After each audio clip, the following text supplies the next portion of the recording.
Is that It the might song? be you. That's the Tootsie theme song. Because you're not sure. Is it Dustin Hoffman? Is it his female doppelganger? We don't know. Okay. Stop. It's a All great right. song. Number 16, Give It To Me by Timbaland with Justin Timberlake and Nelly Furtado. Is God help me if that's Tootsie.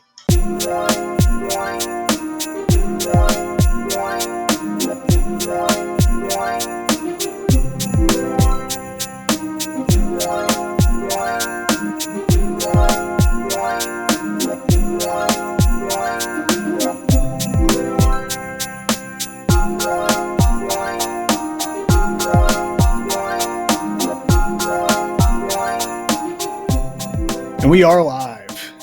Let's go. This is the Dos Podres podcast. I'm Major J. That's the Sundance Kid. And we are back covering the Boston sports scene yet again. Plenty of other antics and fun mixed in along the way. We took a week off. We're back, refreshed, ready. We've got another monster episode for everyone this week. Sundance, we've got some Red Sox news we got to touch on. We'll keep that brief, but we're going to definitely touch on some stuff there. We're going to be talking some Celtics who are playing the Sixers right now as we speak. We're going to have some major Patriots talk to get into, coming off a couple of big wins since the last time we were on. Previewing the Monday night game against Buffalo as well, which is huge. Another round of NFL picks, sad as they are. Then we're actually going to be bringing on a special guest, our good friend Captain Bo, to help close out the show with a new top 5. This top 5 is going to be our guilty pleasure songs. So should be a bunch of fun yet again. Sundance, how you feeling and what you sipping on? I am sipping on some fantastic mint green tea. Get in the holiday spirit. Back to that tea again. It's catch the fever. It's a staple now. Catch the tea fever. Which ironically, you're drinking the tea to try to not catch a fever. So it's yeah. This is true.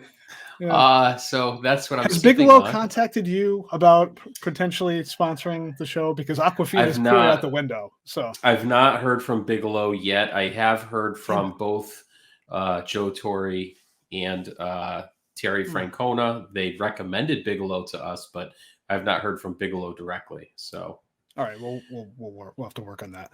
We'll see what happens there. Okay, I appreciate the holiday mug there as well. That's way to get in the Christmas spirit. Yep, flash it. Yep, don't be embarrassed by that whatsoever. Okay, and since you ask, I am sipping on a nice coffee. Look at Not you. much different than yours. However, coffee with no, not Bailey's this time. Something better, Sundance. This is some cola coffee liqueur. Interesting. Straight from the Treehouse Distillery in Charlton, Mass. Let me tell you, this is I'm going to read you what this is. This is how fantastic it is. Made with single malt whiskey infused with house cold brew and steeped on vanilla. Come on. I mean, that sounds fantastic. It is. I would recommend it. A little dash in a coffee in the morning. Probably not when you're driving to work. If you're staying home, what you do is your business. Highly recommend the cola coffee liqueur. It warms the heart. It warms the soul. All right. So we, as we said, we took last week off. Took a little bit of a break. Got refreshed. Spent the Thanksgiving holiday with friends and family. I'm coming back feeling good, ready to take on the Boston and New England sports scene, which is all over the place right now, as we already alluded to. Let's start off with a little quick hitter with the Sox. We're not going to spend too much time on them, but there's no way to avoid the goings on in Boston and Fenway Sports Group and the insanity they're putting us through right now. Where do we start? Right off the bat, let's start with the signings. I mean, you first we see the Rangers and go ham and bring in John Gray, Corey Seager, Marcus Semien, touche, hats off to you guys. You mean business. Then you see the Mets, even more so, going after Mark Hanna, Eduardo Escobar, Starling Marte, and then they drop a bomb and bring in Max Scherzer on a 3-year, $130 million deal. Okay, wow. Who do we sign, Sundance? We have signed Rob Refsnyder because we needed another second baseman, outfielder, gadget guy. Cool, sure. And we brought in a couple of basically retread arms in Michael Wacha, and I'm convinced at this point they signed Wacha just so the team control the fan base with the Fozzie the Bear Waka Waka Waka gifts online. There's no doubt. And James Paxton on a 1-year deal, both on a 1-year deal. I think Waka is like a year for like $7.5 million. Paxton 1 year on $10 million. I don't know what's going on, but it really seems like they're just trying to do exactly what they did last year with bringing in the guys, see what sticks. If you don't make it in the rotation, you're going to the pen. Cool, figure it out. Which is code for, we just don't feel like spending money. I've rambled on enough already. I'm actually getting really agitated. I'll let you take it. Okay, so a couple things here. First off, it was okay last year when we did it with one guy named Garrett Richards. We did it with one guy. This year, double down, baby. Double. In fact, we're going to triple down. We're going to triple down. We're not apparently your ESPN alerts are not updated on your cell phone. Hold on. I swear to God. We have this show's going to go off the rails in the first minute. This thing is going down solo in a moment. We've also landed on a 1-year deal. Rich Hill. Rich Hill. Oh, come on. So let's see if he checks the boxes. Power arm. Nope. That's left blank. Right-hander. Nope. No. 1-year deal. Yes. Older than you and I. Pretty close. Pretty close. If you're within the standard deviance of my age, you're not. You're not welcome. So listen, we're going to get way deeper into this next week. I think we're having JD from the Bronx on. We're going to do a full-on hot stove episode. I'm with you. I don't want to go on and on about this because it's more frustrating as you. It's a rabbit hole of emotion. That's what it really is. And my text to you earlier today summed it up with this crap reminds me of late 90s Red Sox ownership of, we've got a decent core of players. If we surround them with enough garbage, maybe that core can carry the garbage all the way to the World Series. And what did you know? I'm wondering if maybe they're preparing for the lockout and figuring we can just play with guys like we did way back and bring in old scabs like Brian Daubach. All I know is John Harrington somewhere is in his grave smiling right now at what's happening. He loves this shit. He's air-fiving he absolutely John Henry right now. So it's been an underwhelming start to the offseason. I'll close it out with this. At least it's been like that for the Yankees too. The Yankees haven't done anything this offseason. Not beyond tender Sanchez and Judge. Oh yeah, who cares? Right, have them. You can even. And we can get to that next week with JD. But there you go. So this has not been a great start to the offseason for the Sox. We'll see where it goes. Yeah, and one quick point before we get off to we mentioned this a couple weeks ago.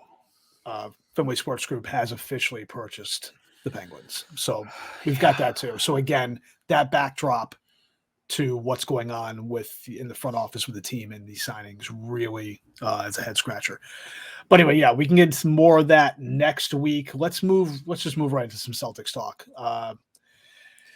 This has been interesting. This team, I feel like while they've had a couple of hiccups. I mean, just to go over where they stand now, they're playing right now as we speak against the Sixers at home. They're up 2 early in the third, playing them tough. They've let the Sixers hang around when they probably shouldn't have, but that's par for the course of this team. Right now, 11-10, third in the Atlantic, tied for 8th in the East. They're climbing up a little bit. They're looking better than they were the last time we talked about them.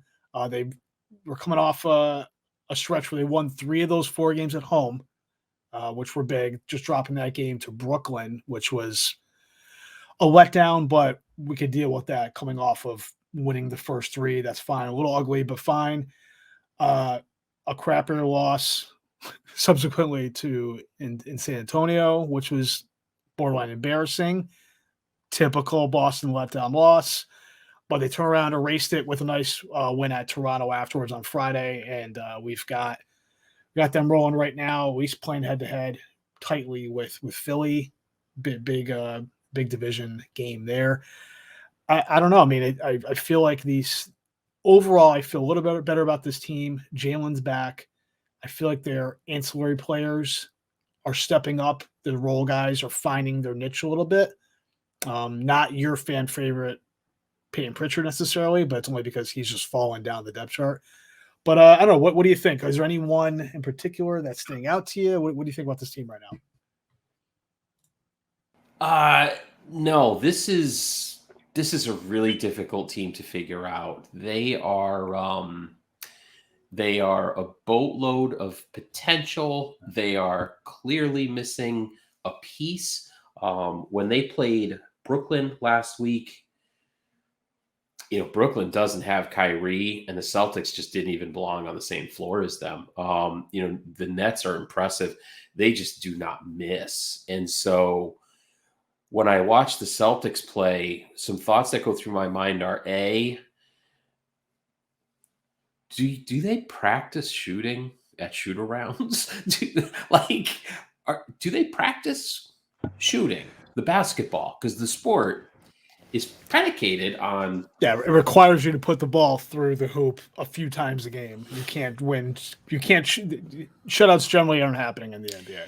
I got to tell you, so, from that standpoint, this team is really maddening. It's also... it's sobering to see Time Lord really miss as much time as he did. And you understand the impact that not only that has when he's out, but you can see it in this game against Philadelphia. He's rusty. He's really rusty. And that holds them back. It's going to probably take another week for him to get back into the flow. Yeah, he's coming off that knee. He's coming off that phantom knee thing that we talked about with Dr. Geary a couple of weeks ago. And then he's coming off of a few days being sick now too, or a few games missed for being sick. And so, to speak to your point, the last time we spoke about this with these young guys who you would think were, should be out there, the foundation of your team, running, gunning, and not, you don't want to run them into the ground per se, but they shouldn't necessarily be coddled. Like, they should be able to. They've been playing the game for 10 to 15 years, or still in their peak condition. But I feel like, again, it's back to, and we can't speak to, obviously every individual is different. Can't speak to his, I don't know what he's going on as far as being sick, et cetera. But it keeps feeling like, all right, we're just really, again, load management when it comes to players who are in their early 20s, mid 20s is an insane concept to me.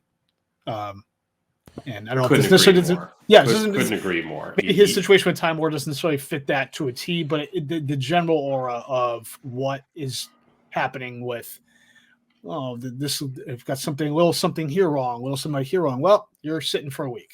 Okay. Yeah. And what does that do to the dynamic of the rotation? The first stringers, the second guys, the second team, all that. I mean, it's very early in the season, but that in order to really contend in the second half, you have to have that stuff vetted out and really be well oiled to roll into the playoffs, except for those highly experienced teams that have been put together to be a superstar team with 3 stars or whatever, who, live and die off of like setting their stars every other game and pissing fans off. But beyond that, a team like this needs to be, in order for the Celtics to truly contend this year, they need to be rolling. They need to have everything working, everything worked out. The rotations are set up. First team, second team, even guys like Pritchard and Neesmith need to have their roles. Like, it needs to all fall in line for this team to truly compete in the East. And it's still early. It could work out, but there's still some concern in that regard. That said, I will say, as I said before, I'm impressed with individual play with a number of players over the last week or so, 2 weeks even. I know somebody you've mentioned before, Langford is really kind of stepping up and doing not necessarily in the box score, but just is playing hard, doing the things that don't necessarily show up, the intangibles. I think he's really been stepping up in that regard. Yeah. Horford's being Horford. Richardson, I still think, is playing really well, given for what you expect from a guy like that. Even Grant Williams is stepping up, hitting threes. I wanted to bring him up. Go for it. You're right on. He's absolutely stepped up. And he's had flashes of it in the past. There were times last year where I was just like, why is this guy in the starting lineup? I know we have injuries, but come on. Right. And then he'd have other games where you said, okay, that's why they play him. That's why he's still around, right? So it's the consistency thing. But he has flashed well late. Some other things that we've come to learn about this team, Schroeder's real deal. I mean, he's not going to drop 30 a night, but he's a helpful player. He's going to do everything. He's going to do everything. And this is even aside from the issues that we knew might potentially really be an issue when they brought him to this team was, okay, as far as being an antagonist, in that regard, I think he's actually suiting himself pretty well so far. In fact, he's playing great defense, doing what you expect from him in that regard, but he's not starting fights. He's not going out there and becoming like a complete nuisance. It's interesting having a guy like him and Smart together on this team, or not aside from even being on the court at the same time. You get both of them on the court at the same time. That's going to be a pain in the ass for the other team. Yeah. So, here's clearly, an example as we're watching live. Marcus Smart strips the ball defensively, races up court, and has a nifty behind the back pass to a trailing Robert Williams, who fumbles the ball off his knee out of bounds. Which will now cause that knee to reinflame and miss a couple games. Well, here's what I'm getting at. Again, it's you miss 2-3 weeks. Right. It takes another 1 to 2 to get back into the flow. So a 2 to 3 week injury becomes really a 5-week issue. And that's the problem with this team. And you can't replicate that in practice. It has to be in real live ball. And it's too bad he had a nice alley-oop earlier from Smart. So you still see the little things, but lastly, I do want to close out, for me at least, with the Celtics on this note. That we do have resolution with Enes Kanter. He had a conversation with Coach Udoka. Right. He basically told him, I don't think you're playing me because the league is mad at me for calling out, all sorts of human rights issues. And now China won't televise us, over there. Udoka, I don't know what was said, but the next night he played, and he's been playing ever since. So that's an interesting thing, but it has been resolved. Right. And he's actually has been playing fairly well given the minutes that he's had. Like he's filling the role that we thought he would fill. Like it has not been a detriment. He has not been. Nope. If anything, it actually speaks to the fact that, again, he probably should have been on the court more previously because he's not hurting this team whatsoever when he's out there. He really adds another dimension to that rotation up front in the front court. Back to Horford and Time Lord. I think, and he changed his last name to Freedom, by the way. Yes, he did. So it's not. Is it Enes Kanter Freedom or is it just Enes Freedom? Nope, Enes Kanter Freedom. But the last name is Freedom. Freedom. So Kanter becomes his middle name. You can't be any more direct than that. All right. So as far as the Celtics go, let me go ahead and bring up the schedule real quick before we close out, just to kind of see the road ahead. So we got this Philly game right here, right now. Like I said, that is 56-54 Philly. 5 minutes to go in the third. So that's anyone's game at this point. You're looking at a 5-game road swing coming up after tonight. We're going to Utah. And the thing with this is these are all 500 better teams. So that's the thing, that this is going to be a real big test for them coming out of this game against Philly, which is a tough game as it is. You've got Utah on Friday. So you get it back-to-back. You've got Utah Friday, then at Portland Saturday night. Then you've got a couple days off, and you got back-to-back in LA, Lakers and Clippers. And then you've closed it out with Friday And this will still be on the board when we're recording next week. But then you go close it out Friday at Phoenix, who I believe is just won their 17th game in a row. So, that could change between now and then, but it's just highlights the fact that there's a team that was in the finals last year, was pretty close to doing something, take out the Bucks. And now they've ripped off 17 wins in a row early this season. So this is going to be a tough 5-game stretch. I'd like to say or see that if they can take 3 out of 5, I think we'd be okay with that. What do you think? I think anytime you go on a West Coast swing, if you can come out splitting it or slightly above 500, I think we're happy with it. But especially when we're talking about teams this tough. I'm not sure. I'm going to be honest. I'm not saying they will, but I'd love for them to find a way to scrap it. This probably looks like realistically a 2-3 road trip, and even that might be. I would take a 2-3 road trip. I'll tell you this quickly. I read a really good article a couple days ago. I forget the writer. I forget the website. It was probably ESPN. It may have been New England Sports. But either way, the writer made the point that December is make or break for the Celtics. Not make or break.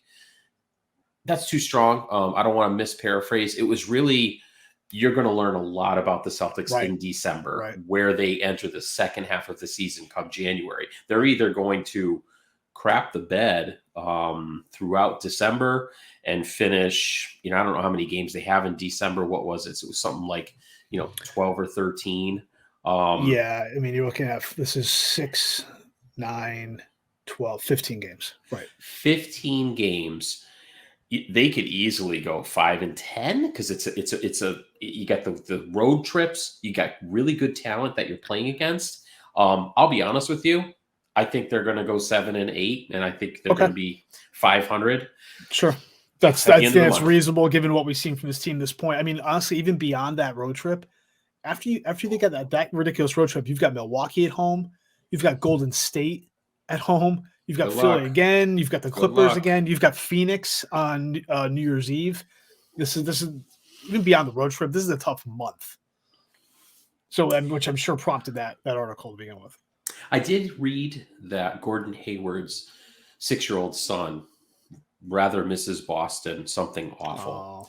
And so if there's a chance, Brad Stevens, to bring back your good friend, Gordon Hayward, I'd sign on for it. Quite now, I wouldn't trade Jaylen Brown. No. But if you needed me to package Langford and Neesmith and Grant Williams and a draft pick, I would do it because we're missing that piece. We're missing a shooter, a pure shooting scorer. Right. We have Tatum, but man, for my money, he has been way too hot and cold to start the season.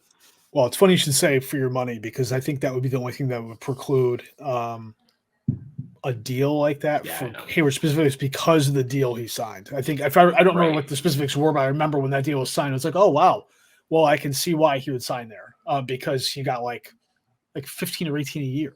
Yeah, something ridiculous. So it was like 4 for 60 or something like, oh wow, okay, yeah, you weren't going to get that here or anything even close. So I get it. That would be the only issue there, obviously. And I don't think, depending on what they would move for him, what they'd have under the cap. But point taken, right? They need something. Agreed. They need something in that mold. And this is where you kind of, I don't want to say you miss Ainge, but this would be the type of thing you'd look at Ainge and say, hey, are you going to try to package up again some of these parts and picks or whatever, and go out and try to get a legitimate, finally a third scoring option or something to really fit into the rotation and make it all work and kind of also be the glue that brings it together. And waiting for one of these one guys to be that guy, I don't think is realistic. Like, they have some nice rotations. These role players are filling in those roles, but I don't see any of these guys stepping up to be what they really need to supplement Brown, Tatum, Schroeder, etc. But no, that's a good point. We'll roll out of Celtics talk for now, but I think, like you said, in the end, ultimately December, looking at it now, is going to be ultimately, I don't want to say, like you said, not make or break, but it's going to be a defining month, I think, for the season. So, all right, I think think we need to get into some Patriots talk, which we got a lot to talk about there. First, though, just a reminder to anyone who is watching us on YouTube, please just smash that like button, subscribe, hit the little bell to turn notifications on so you don't miss a show. Sundance, we are inching ever so slowly, but we're inching our way to 1 million subscribers. And progress is progress. Everyone helps. We just want everyone to be a part of the journey. All right, Pats, I don't even know. Man, this team has been something, man. We're coming off of a couple weeks ago as we were recording, smacking down Atlanta, went off that short turnaround. Yep. Off 3 days on the road. They took care of business there, mainly the defense, which just harassed Matt Ryan and company that second half. Come home. Everyone knows they came home and handled business against Tennessee on Sunday. Didn't necessarily look crisp per se, but the defense definitely was a bend don't break. Tennessee definitely had their way in terms of, they put up over a couple hundred yards on the ground. Didn't matter because the defense still harassed them into turnovers, etc., which in the end, that's what you want and expect, especially when you're playing at home against, even if it was an undermanned team, still a good Tennessee Titans team, just didn't have its offensive players. They were already missing, as we know, like Derrick Henry, which we talked about a couple weeks ago. They were down Julio Jones on IR. They're down A.J. Brown. That team's is just piecing it together. Pats take care of business, moved 8-4, first in the AFC East, ahead of Buffalo, which we'll talk about. Number 2 seed right now in the AFC behind Baltimore by a half game. I don't know what we could talk all day about the Pats right now in terms of how impressed we are, how good they look. We're talking 6 wins in a row. This is beyond what we could have expected if we were talking about this in September. But what do you think? What's your first thought, first reaction to this? Oh, geez.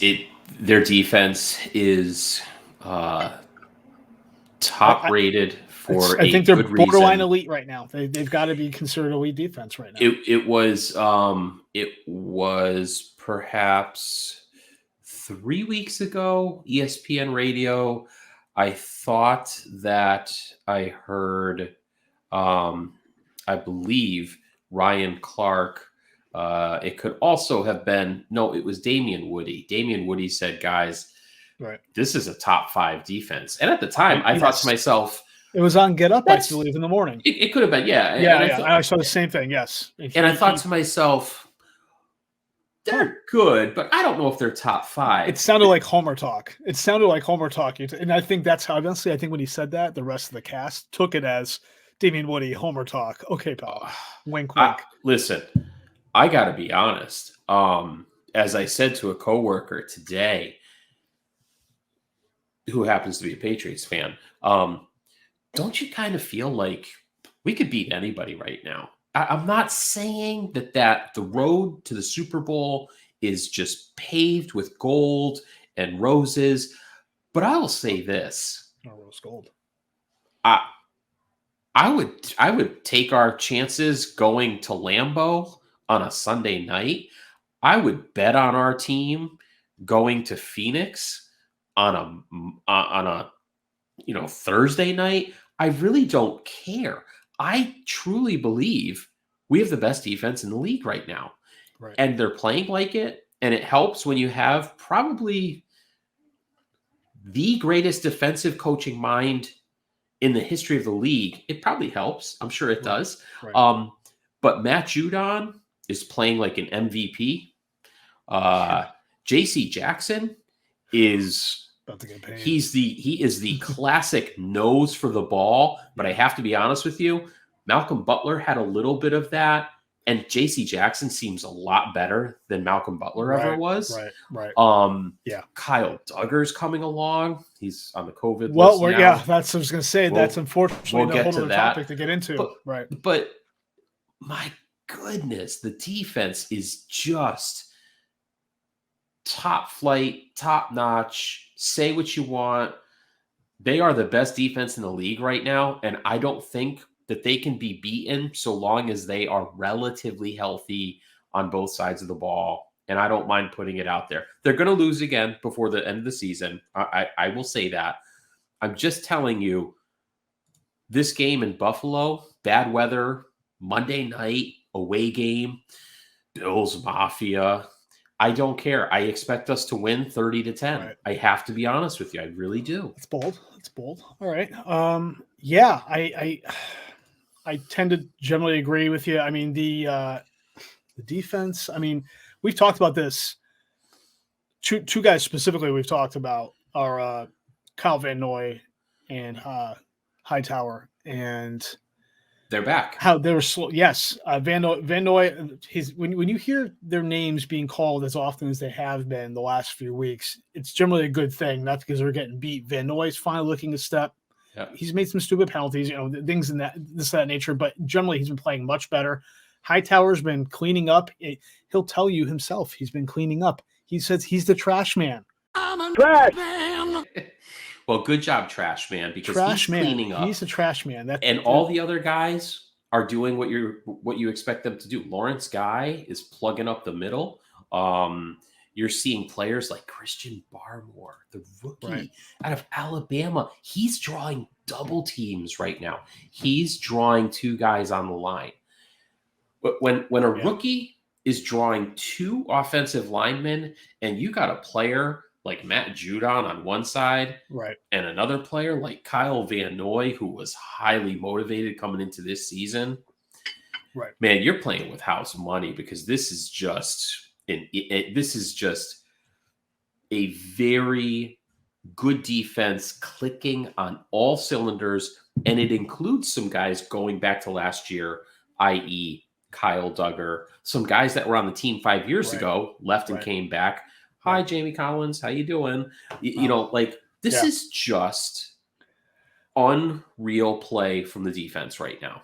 I'll tell you, another guy who the last few weeks, his name is coming up more and more, and I think is being recognized is Godchow. That dude is. I thought you were going to say Adrian Phillips.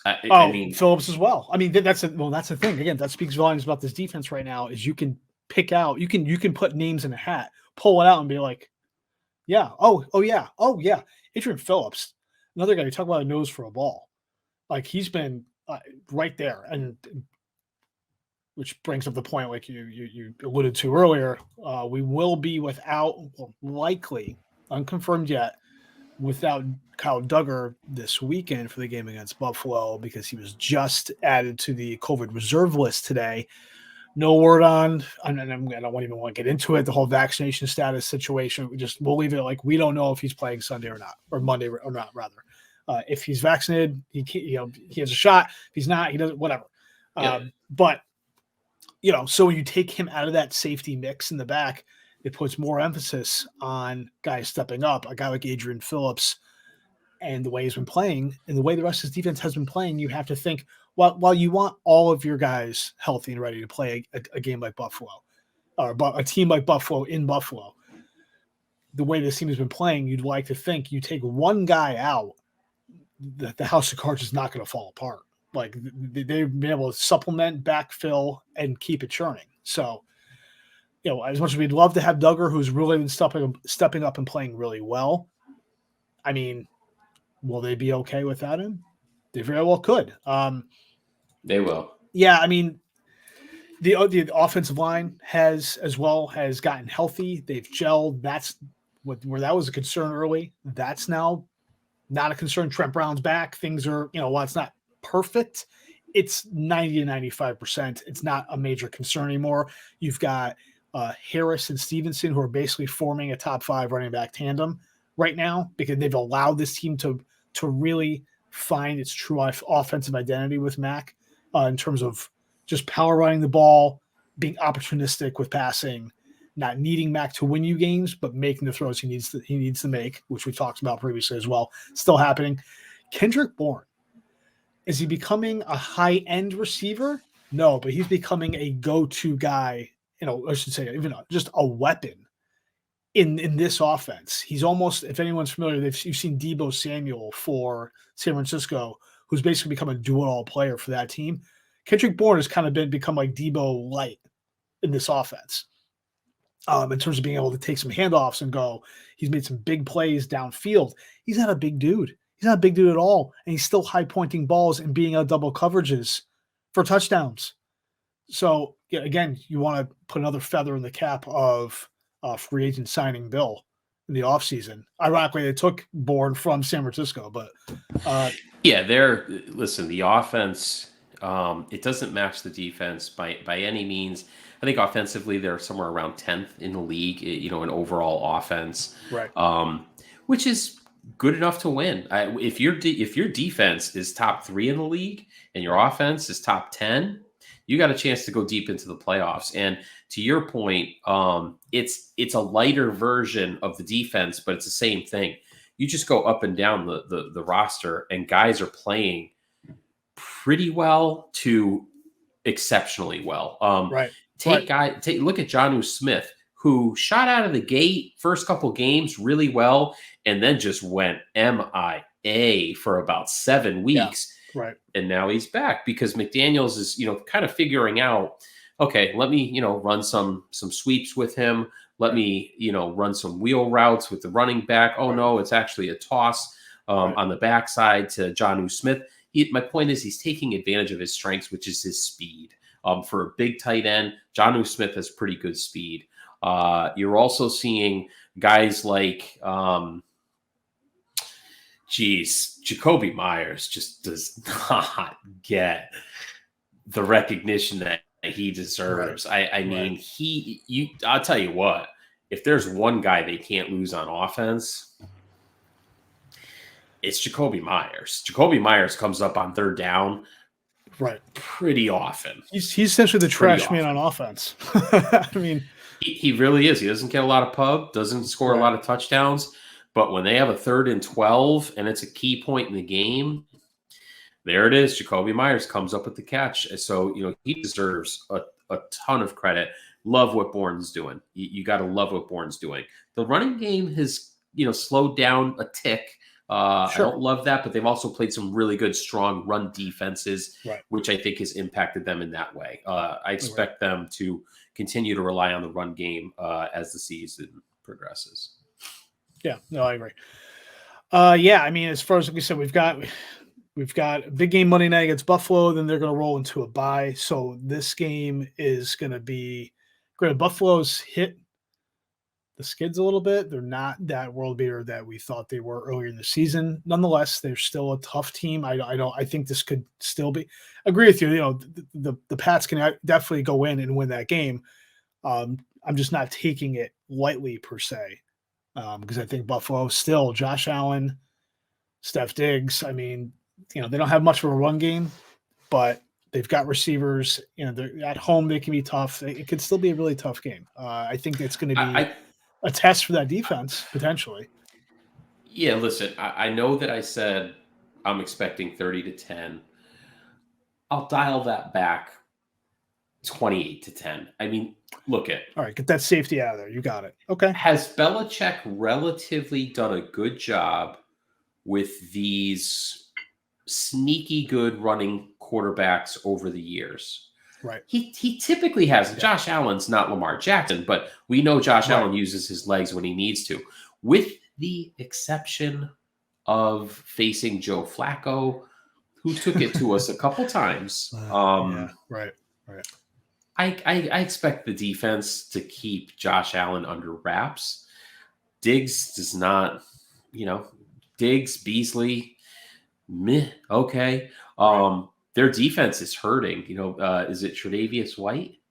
Tre'Davious White is now out for the year. He is out for the year. He was hurt last year. He's on IR. He's done for the season.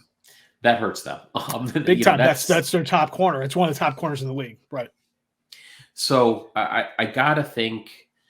I think you're right on. This is a game that everyone is looking at in order to determine, are the Pats Super Bowl contenders? I think people are looking at them right now saying, okay, they're back. They're for real.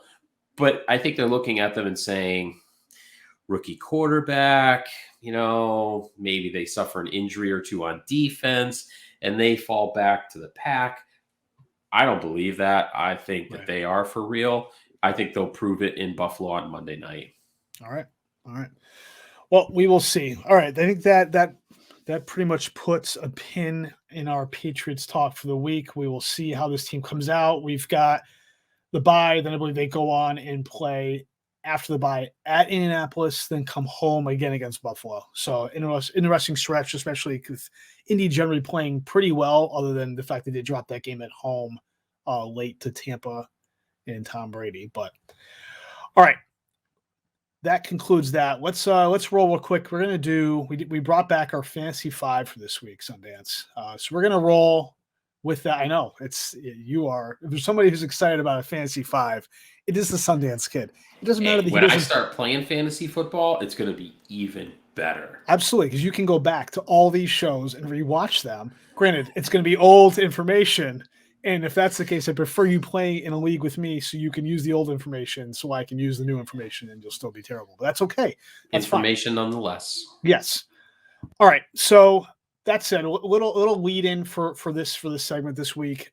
This is a couple weeks ago we did a trade deadline primer, kind of with everyone rolling into their trade deadlines over the holidays or over the Thanksgiving holiday, give or take.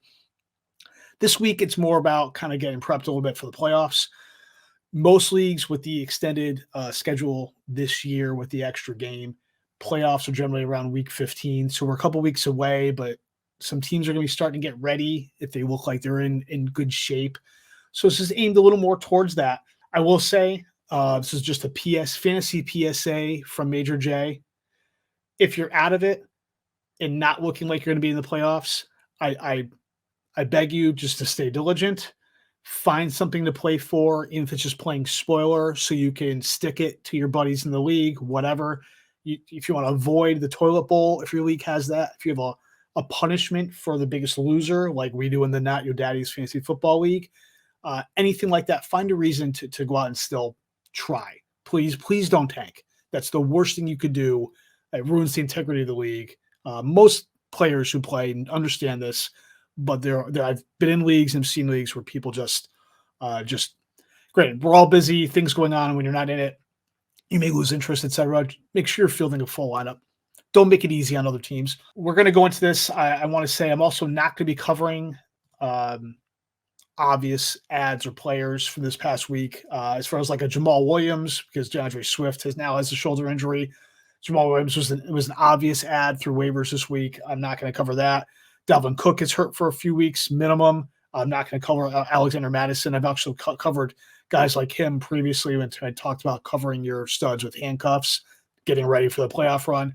Hopefully you already had them, but we're not going to go into that. We're going to go into guys that you really are viable and can be added at this point. So let's go ahead. Let's start with our number 5, Sundance. It is the Island of Foster Moreau. He is 14% owned on Yahoo right now. He's essentially the backup tight end for the Raiders. Darren Waller strained his IT band in his knee on Thanksgiving. I know you've had the injury before. It can be a tough one. Foster Moreau, Raiders That's are very his name? high. Foster Moreau. Yeah. Foster Moreau. Foster Moreau. Well, how about you? No, you Foster Moreau. That is so interesting. I'm sure he gets that in the locker room a lot. So the Raiders love this kid. He's been playing behind Waller, but he's essentially a Waller clone in terms of a speed-sized guy, big red zone threat. When he stepped in for Waller previously, he's been a high-usage guy. He stepped in early in the season, went like for 5 for 50 and a touchdown. I do see it looks like Waller's not going to play this week. It's doubtful, not guaranteed, but looking doubtful. I think he offers some 1 week filler upside for anyone who needs a tight end, which most people do, unless you have the high end guys. He's playing Washington. I think it's a good ad if you need a 1 week tight end. So next, we're going to say number 4, Mr. Deshaun Jackson, also of the Raiders. Now, I'm going to say this right now. This pains me to even talk about Deshaun Jackson because this guy is not somebody I normally would add or recommend in any way, shape, or form because of the nature of the fact he can't ever stay healthy, stay on the field, anything. But he's starting to earn more snaps and reps with the Raiders. He's still a big play guy. Had a big TD in Dallas on Thanksgiving as well. Derek Carr. Wow. The pass team's going to need a big play guy right now. Again, with Waller out, obviously Ruggs is gone, but with his snaps and targets kind of going up over time over guys like Zay Jones and Brian Edwards, I think Deshaun Jackson's a good add for now as well. So Deshaun Jackson, number 4. Number 3, Amir Abdullah of the Panthers. Now, Christian McCaffrey went down with injury for the year. He's on IR. That's done. So first time around, it was Chuba Hubbard that took over. This time around, I think you're going to see the last few weeks you've seen Amir Abdullah kind of take over a little more in terms of snaps and playing time, and it hasn't been Chuba necessarily.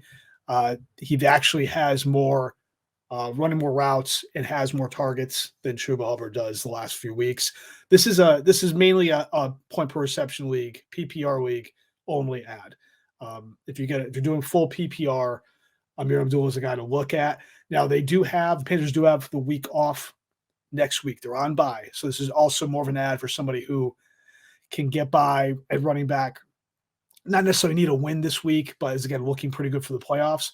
If so, I would look at Abdullah. They have a tough schedule coming out of the bye as well, which actually probably helps Abdullah as well, being the pass catching back out of the backfield, because I think they're going to have a tough time running the ball. So I would go ahead and add Abdullah. He's only 4% owned on Yahoo right now. So he's very available if you can go ahead and create space on your bench for him. Now, with all of these ads, you're going to need to drop somebody. One guy who would pain me personally to drop in a few leagues this week, but I'm going to recommend it nonetheless, is Rashad Bateman of the Ravens. We've kind of all been waiting for that breakout with Bateman as far as the Ravens pass game. We know Lamar Jackson in this passing game has been passing at a higher rate than usual, as opposed to the standard running game that they've been utilizing in the last few years. Pass rate's high, but at this point, the snap share with Bateman just isn't there. He's still rotating with Devin DuVernay, Sammy Watkins. All three of them seeing equal snaps. It's just not really happening. Trying to predict when the big breakout game with Bateman's going to happen is going to be just a fool's errand at this point. So say if you need the space and you have Bateman on the bench, you can go ahead and drop him and try to re-add him later if you need to. But number 2 is drop Rashad Bateman, which goes into number 1, Sundance. This is a split deal. I went ahead and cheated a little bit. You're going to be adding Boston Scott and or Jordan Howard from the Eagles. If you can add either one, fine. If you can add them both, add them both. Okay. Philly run game is just doing that. They are running right now across the league. This is all of a sudden this team changes offensive identity about a month, 6 weeks ago. They're running the ball down people's throats and doing it effectively. A lot of people are going to be scared away from dealing with this 3-headed monster of Philly between Scott, Howard, and Miles Sanders. If anything, I think that's a reason you lean into it. This team can support 2 viable running backs in fantasy. Miles Sanders' usage was down a little bit last week, and he had some kind of ankle foot injury that he's dealing with. It may be nothing, but something to monitor. Jordan Howard is coming off a knee injury, didn't play last week, might miss this week. It's kind of a crazy situation, but again, when you're going to the playoffs, you want to lean into good situations and try to hope you kind of hit some gold. So I'd be adding both. Howard was playing ahead of Scott before his knee injury a couple weeks ago. So I'd almost be looking, if you can, to add Scott for this week, potentially looking at him playing with Miles Sanders against the Jets, which is always a great situation if you can find it.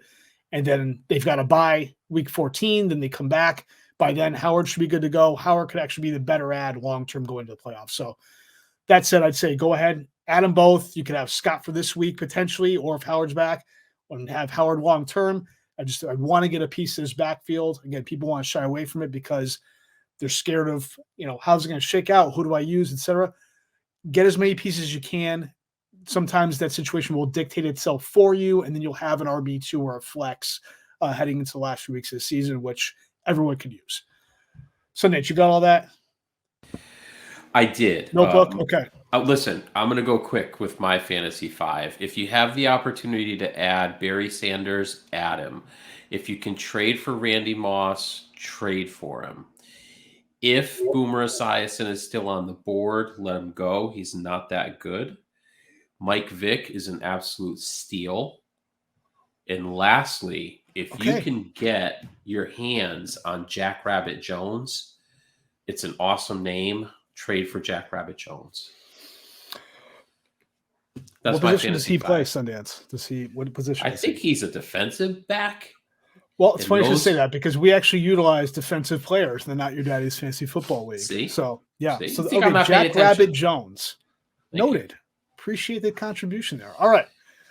That's our fantasy five for the week. Let's put a pin in that one and move right into our week 13 Padres picks. Now, we've got 2 weeks of picks to kind of go back and look at here. Oh, And great. they were pretty much on par with what we and everyone else would expect. For the season, let's go ahead and take a look real quick at how the last 2 weeks have shaken out. Week 11, we both went 9-6. Last week, week 12, 7-8, 8-7.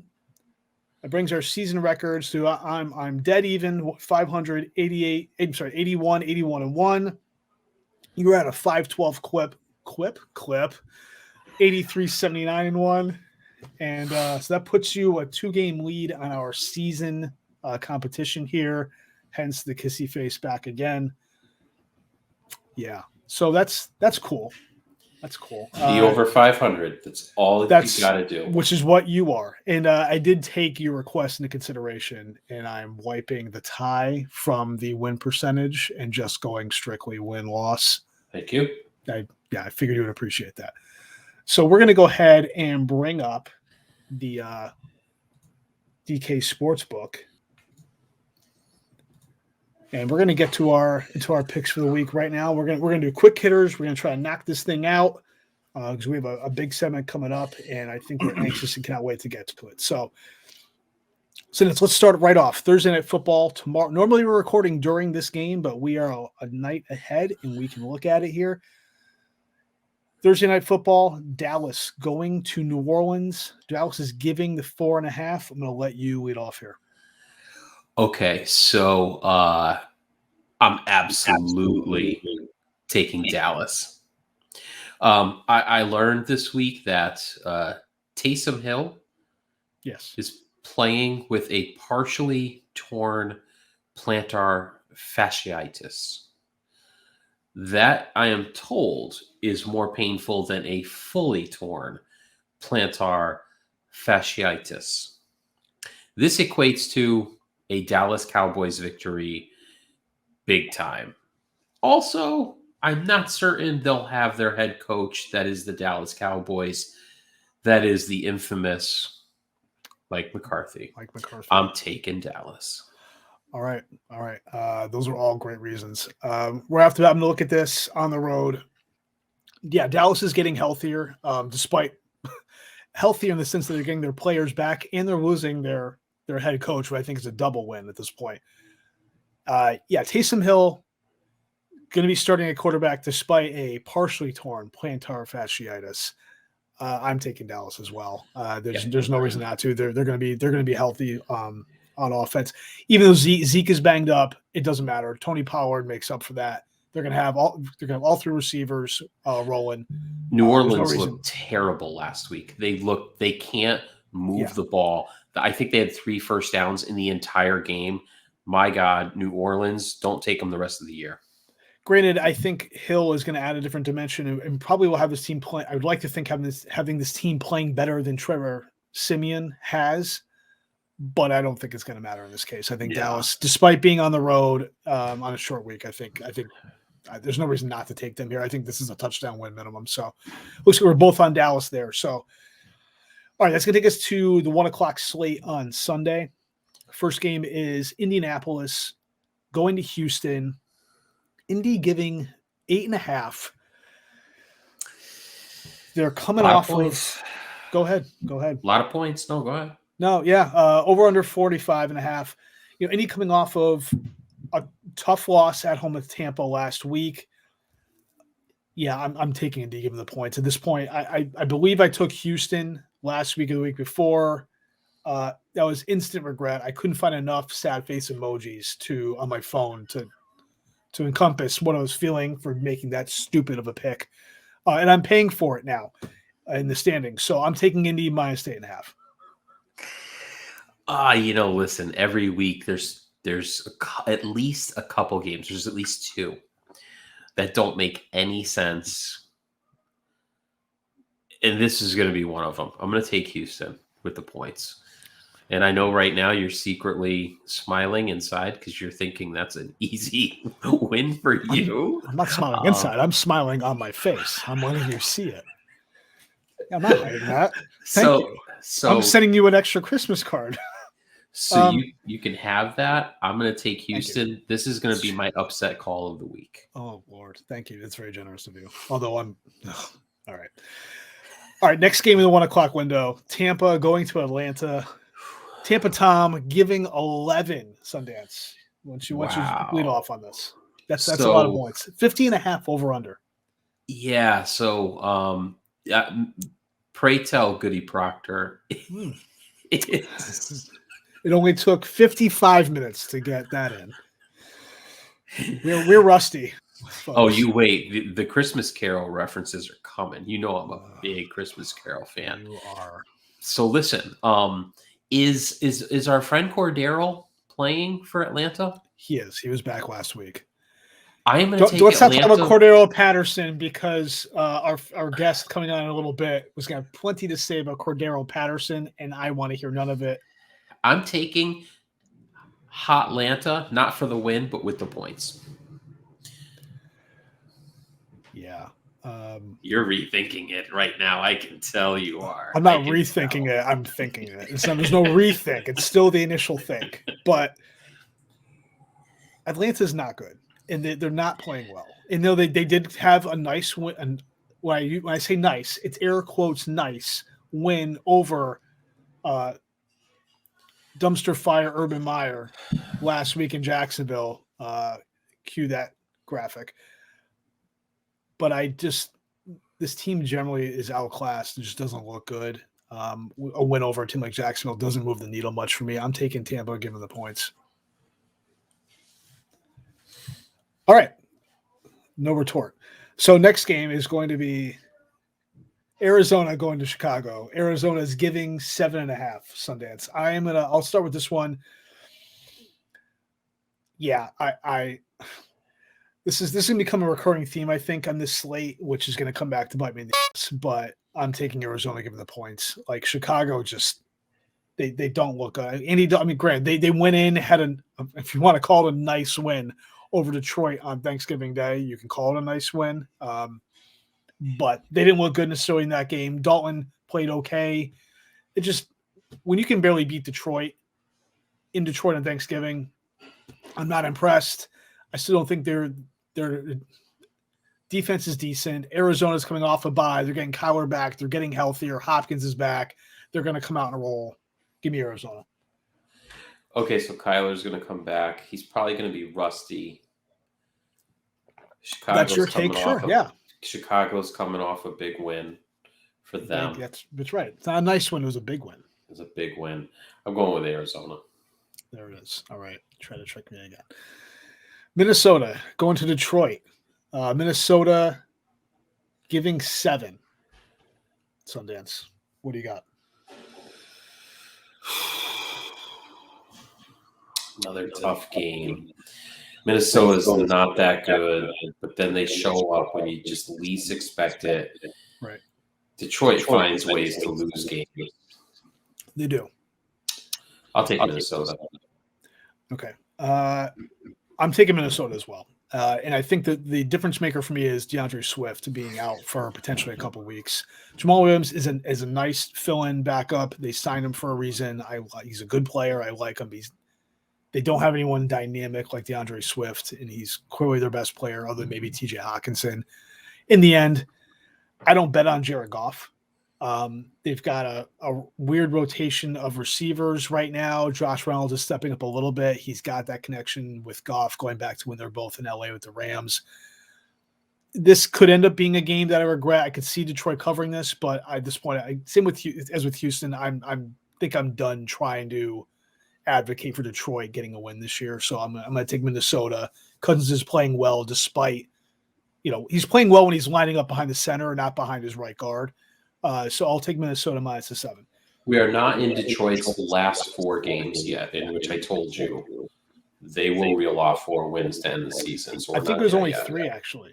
We got to go back It and was check the 3. notes. It might have only been Thank you. 3. So once we get to week 16, you are contractually obligated to take Detroit. That's fine. So that could be the difference between who's driving beer to who. So that's perfect. All right. So next game is going to be the Chargers going to Cincinnati at 1 o'clock as well. Cincy is giving the 3. Sundance, what do you got? Another tough game. The Bengals, like, you want to root for them. They seem like they've turned a corner as an organization, Joe Burrow, and then they lose games that are big games. They lose games that are not big games. I guess that's going to lead me to take the Chargers. Yeah, those games where Cincy doesn't show up, that's when Joe Burrow turns into Joe Burrow. Right. I can't roll my R's, but you get it. Yeah, the thing with the Chargers right now is Chargers are going to Charger. This team finds ways every year to just lay eggs, come up short, especially on defense. They can't stop the run whatsoever. And Joe Mixon has become a top 5 running back for this team in Cincinnati. I think when you mix all that together, I think the Chargers can defend on the back end. So I think that's going to be somewhat a tough matchup for some of the Bengals receivers. Yeah. But at home, only giving the 3, traveling cross country. There's that whole, that old adage about West Coast teams traveling, all that stuff. 1 o'clock game. Yeah. I'm going to take Cincy minus 3. Well, maybe I should change my pick. Let's do it. So we're going to move into. Do you want to change your pick? No, I'm going to just for that. I'll take the Chargers. Perfect. Okay. So this one's going to be an easy one. So the next 1 o'clock game is the Giants going to Miami. Miami is giving the 4.5. You are already contractually obligated as well to not take the Giants the rest of the year. So you're on the books for Miami minus the 4.5, which I'd say touche to you. I'm gonna double down on that as well. I'm gonna go Miami here. Giants are still beat up with the receivers. Sterling Shepard, Kadarius Toney still not practicing. Daniel Jones. I don't have to say anything after that. Just Daniel Jones.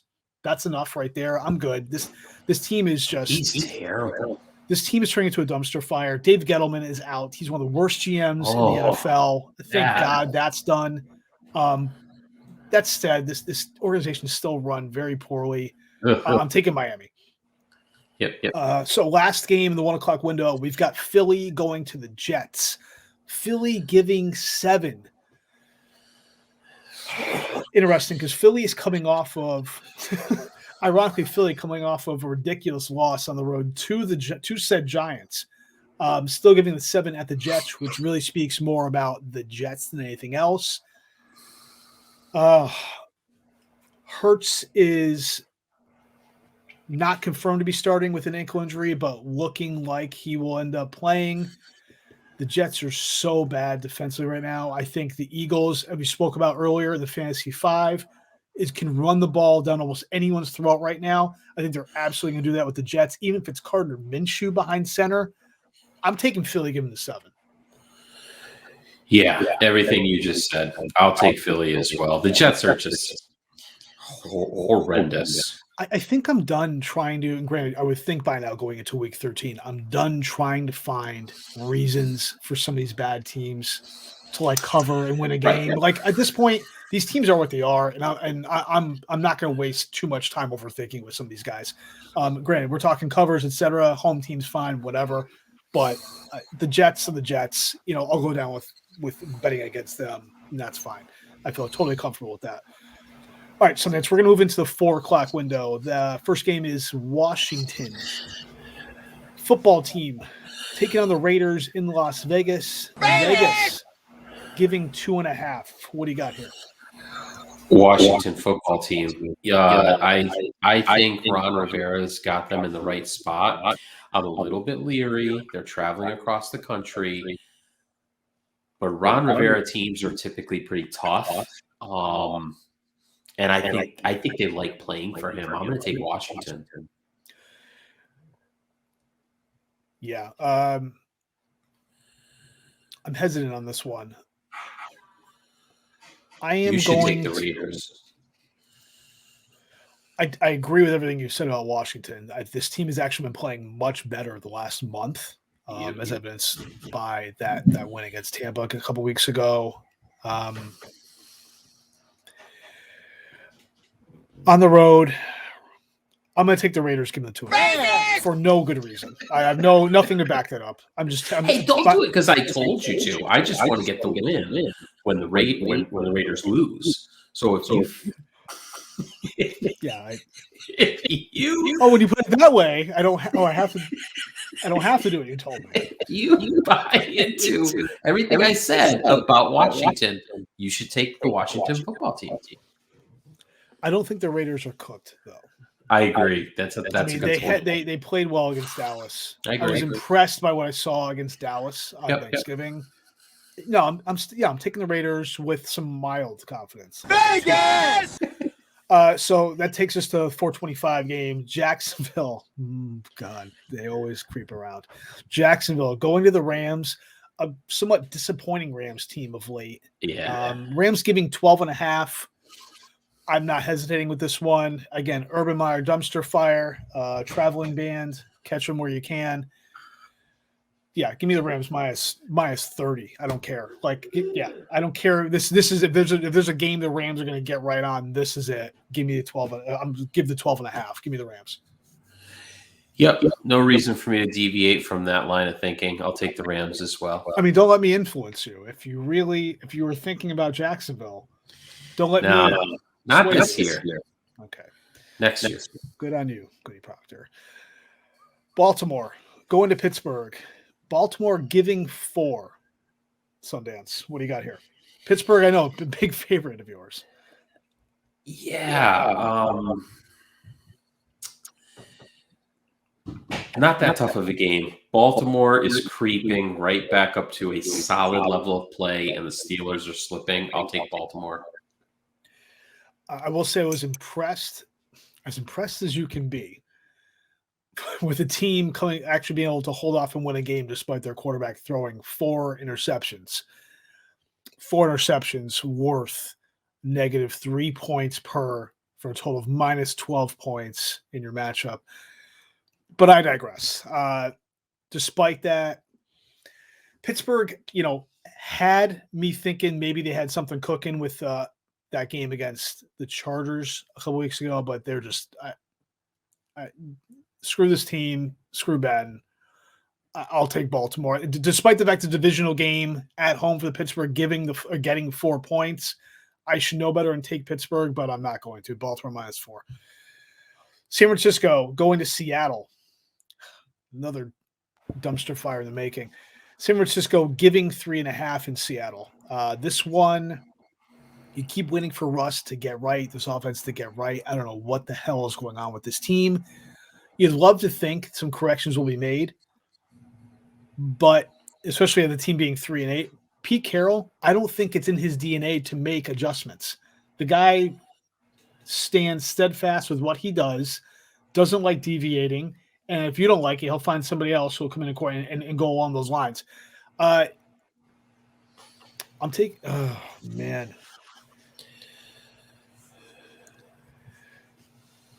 Yeah, give me Seattle. Yeah. Good pick. I'm going to take the 49ers. I think Seattle's done. I think they're cooked. I could be wrong. It's really hard to say that with Pete Carroll plus Russell Wilson equals usually a good football team. They just don't have it this year. I'm going to take the Niners. All right, so it takes us to Sunday Night Football. That is Denver going to Kansas City. Kansas City giving 9.5. Sundance, what do you got? Denver's on a bit of a slide. What's their record right now? They are 6-7 or 7-6. I believe 7-6. I think they're 6. No, not 7-6. I'm sorry, because this is week 13. They are 6-5. Check that. Yeah, they are 6-5. Right. They have won one in a row, and the Chiefs are the Chiefs to a degree. I'm going to take Denver. Okay, I'm taking Kansas City. I don't believe Denver Denver's been playing okay. Their run game is there, but Teddy Bridgewater is banged up and just isn't playing well. He's not finding the receivers the way I think he should, and the way I think he should, the way he should. I think Kansas City is really coming together. Defense, whatever they've done, they've corrected that defense for the last month or so, and it's not the sieve it was. I think given that, especially being at home at Arrowhead, I think the Chiefs, this could be a game where they roll. So I'm going to go ahead and take Kansas City, give them the 9.5, which takes us to the vaunted Monday Night Football game. Patriots going to Orchard Park, taking on the Bills. The Bills are giving 3. Oh, my God. This seems, I'd like to say, rather obvious and easy for the both of us, but I'll let you go ahead and start us. Yeah, can I pick this game twice? I'll take the Patriots. You can. You only get credit once, though, unless they lose, and then you're definitely getting credit twice. Listen, unless weather really screws with this game on Monday, and there's potential for it. There's been talk Buffalo? Of nor'easter on Monday, and it's Buffalo. So who knows? I'm taking the Pats all day. If this is a weather game, if this is end up being a weather game, I'd like to think it goes back to relying on that run game with the Pats as well. And maybe you see that featured even more, and maybe that could even be an advantage because that could potentially maybe take Allen and the receivers out a little bit. So sure. I agree. I mean, we won't spend any time on this. Pats, if you're getting 3 with the way they're rolling, I understand why the betting market would be giving them the 3 points. I'm still going to go ahead and just take the Pats. Give me the 3 points. Hopefully that will be in theory, an upset rolling into the bye week, and we'll see how that shakes out. All right, that pretty much concludes our Padres picks for the week. Hopefully I can make up some ground. That would be nice. But that's going to take us into our final segment of the show, Sundance. Is going to be our top 5 guilty pleasures songs. And with that, we're going to go ahead and bring in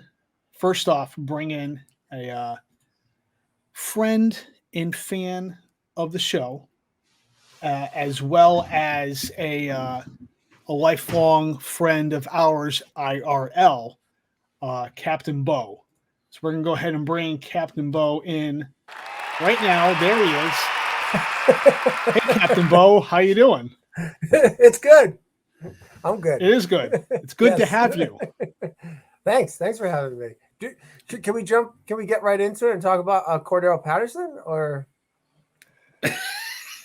what's the story of Cordero Patterson other than I want him back on the Patriots? You didn't need to ask that question. He's on my fantasy team, and I played Jesse this past week, and he dropped a 30 spot on him. Oh, did that help you win? Yeah. Clearly, you wouldn't know laughing. What a 30 spot is. Captain Bo did win our matchup in the Not Your Daddy's Fantasy Football League last week and vaulted himself into the 6th seed in playoff contention here. So as of right now, Captain Bo is the 6th. That is not correct. You're actually 6th based on points. Great news. We won't tell. Yeah. I'm glad I could break that to you on the show. That's awesome. Breaking news, Captain Bo is holding the 6th playoff spot in the Not Your Daddy's Fantasy Football League. Top 5 guilty pleasure songs. And just a note, we are going to do this a little differently than we've been doing the top 5 previously. We're going to try a little bit of a new format here where we're going to go round table. We're going to give each person's going to start off by giving a clue. A hint of some sort to see if the other 2 hosts can kind of guess what it is. We'll do that 3 times and then we'll see if anyone can get them. We're probably not going to get any of them. That's fine. We expect it just to be fun. There should be some good guesses here, I think. We'll see. Yeah. I will say, a side note, doing this, trying to put together my list, I realized after a while that a lot of not necessarily my top 5, but like my top 20, top 25, was really influenced by Guitar Hero 3 from about 10 years ago. So that was kind of fun. Interesting. Yeah, I don't know how or why, but there was a really good soundtrack to that game. if anyone remembers Guitar Hero 3 or like the original Rock Band. Yeah. A lot of these tracks were on those games. So, all right. Anyone, any takers for leading off? Sure. I think we should throw it. No, I think we should throw it to Captain Bo. Captain No, Bo you- being you the are guest? Yeah. And All right, so Captain I think Bo. it makes sense to throw it to Go Captain ahead. Bo. Go ahead and give us your first clue from your. Now we're going to start 5 and work our way to 1. So start with your number 5. What's your first clue for your number 5 song? Well, it's from 1994. Sorry. Okay. And I feel like I have to give you more of a clue than that. I would appreciate that. So this No band, phones, by the way. No phones are allowed while we're doing this. Oh, right. At least not for Googling. Well, my list is on my phone, but I won't Google things. Go ahead. This band, to me, I think that they would have been a much bigger band had they not had this stupid band name. 1994, awful band name. Yes. A lot of I know a lot of it. great I know what it is. a lot I of know great what it is. songs from the band, but like it's like you don't even want to say the band name. Like, did you hear that song from? All right, I think I know, so I'm going to throw it out there right now. All right, go ahead, Major. No, you go ahead. You've got it. Go ahead. Okay, is it "I Hate Everything About You" by Ugly Kid Joe? No. All right, I don't know. I don't remember the name Jay? of the song. I don't remember the name of the song, but the band was Chumbawamba. Oh God, no! That is such an awful song. Hey, careful! That might be someone's top 5 guilty pleasure. Well, the All funny right. thing, Dan, is I remember I would expect like on most of my songs that I've picked, like at some point in the past, like I always remember you being like, if I said I like the song, you just go, oh God, that's awful. I remember. I actually know that reaction. That was the reaction I got when I mentioned Invasion of the Body Snatchers for number 5 Halloween movie. I used to very be familiar. a bit of a jerk in my younger years, so I take full responsibility for that. But I've grown and shown growth. I forgive you, Dan. All right, number 2 clue, Captain. I'm good with just one clue. What's your song? What is it? Time. Hootie and the Blowfish. Oh, interesting. I don't know if I would deem that a guilty pleasure. I think a lot of people would say that's a very open pleasure song. I'm okay with that being understood. Yeah. I'm fine with it being on his list. Oh, are you? Okay. Yeah. Interesting. Well, okay. But I understand like why you put it on your list. Yeah. if they had a better band name, Yep. it wouldn't be on my list. Yep. So interestingly, number 23 for me was "Only Want to Be with You" by Hootie and the Blowfish. Number 23 on my list. All right. And I will say too, the barometer for, and I'm glad you mentioned that, Captain Bo. The barometer for what qualifies as guilty pleasure for these lists, I think, is a moving Different bar. for everyone. It's going to be some kind of mix of embarrassment versus how much I love the song. I think it kind of falls into, I think, Sundance, you and I kind of talked about this briefly.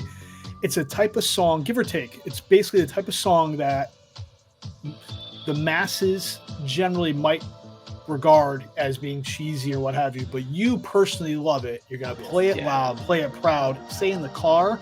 But when you roll up to that red light and there's another car in the lane next to you, you look over, especially in the summer when windows may be cracked or down, and it goes down. Kind of like when I'm at the gym, if it's on my playlist in my ears, if I walk in or there's anyone around, I have to instantly think, can anyone hear this coming out? And it goes down immediately, which is actually going to be, is the case with my number 5. But Sundance, let's go to your number 5. What's your first clue? Okay, first clue for my number 5 is actually. I'm going to call it. Trying to figure out how I want to do this. Oh, I think I found it. Okay, so It is actually a visual daily double clue. That is it. That's all you got.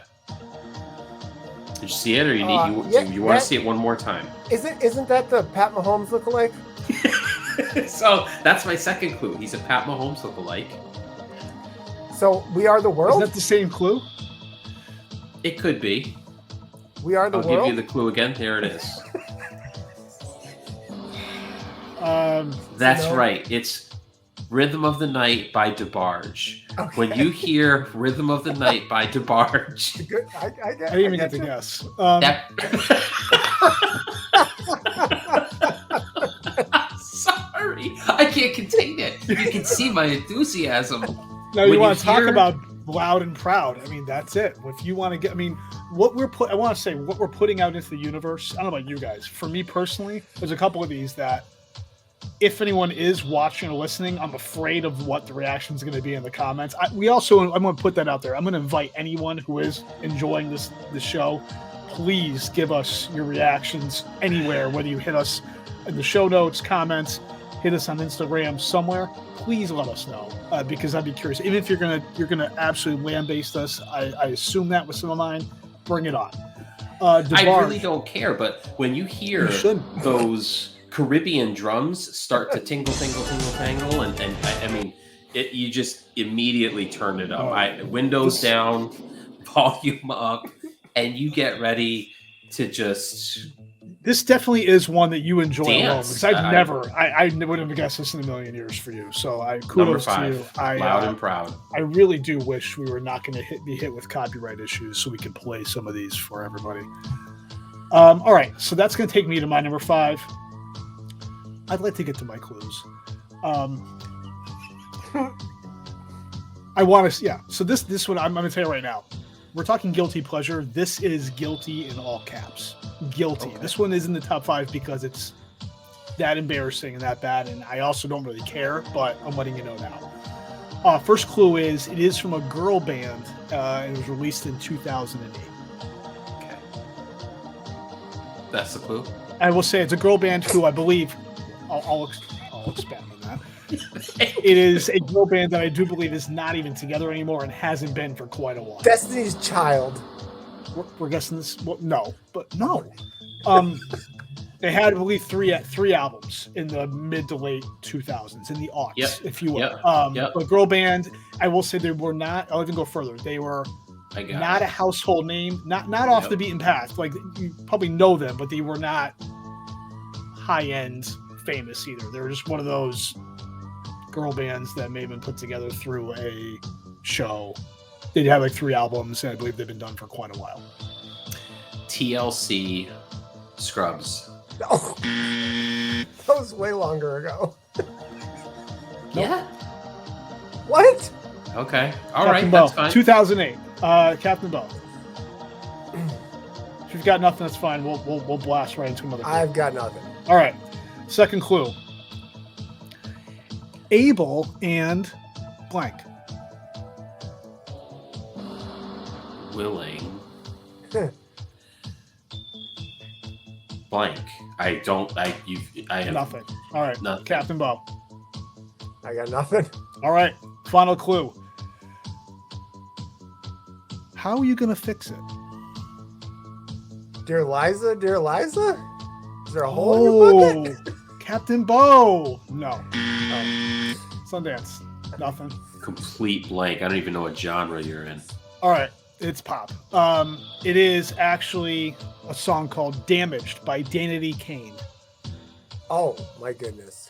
You know, we should be allowed to play these songs. I don't even know it. I'm probably going to do is by the time we're done and we post this, I'm going to go and see if I can find the YouTube videos or something and post and pop those links down into the description of the show. So somebody, even though we don't get hit with copyright issues by playing the song, anyone who wants to can go and link to it and check it out themselves to see just how bad it is. It is the epitome of a guilty pleasure song. I would not be caught dead listening to this in public in any way, but I walk around the house singing this. If you ever go and listen to the song, you're going to understand. I remember the band name. I couldn't have thought of it in a million years, and there's definitely not even a single song I would ever know. I'll spare you by singing it. If you hear it, I'm sure you be, oh wow, okay, yeah, I remember that. Okay. All right. Captain Bo, let's roll to number 4. What do you got? Okay.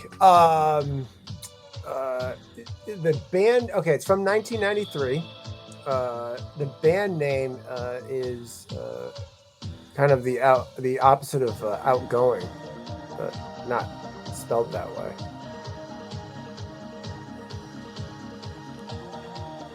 Okay. The opposite of outgoing is inward. And but what's probably what year? spelled 93. differently. 1993. I will say That's Incubus, Interstellar. not I'm pretty even sure that was close. way later than 93. No, this is Like TLC. 4 Non-Blondes. What's their song? What's up? Yeah. What's up? No. 4 Non-Blondes. No. The opposite of outgoing, I would say, is shy. Well, blondes are outgoing, so maybe Dan's thinking non-blondes are introverts. Okay, so what is it? Well, the No, name of the come band on. is Shy. SHAI. No. Oh yeah. You know 90s this R&B, 90s R&B band. Yeah. Kim Young was a huge fan of Shy. And what's the song? Together Forever. Wasn't one of their big hits. Right. So it's probably good we didn't go through the rest of your Yeah.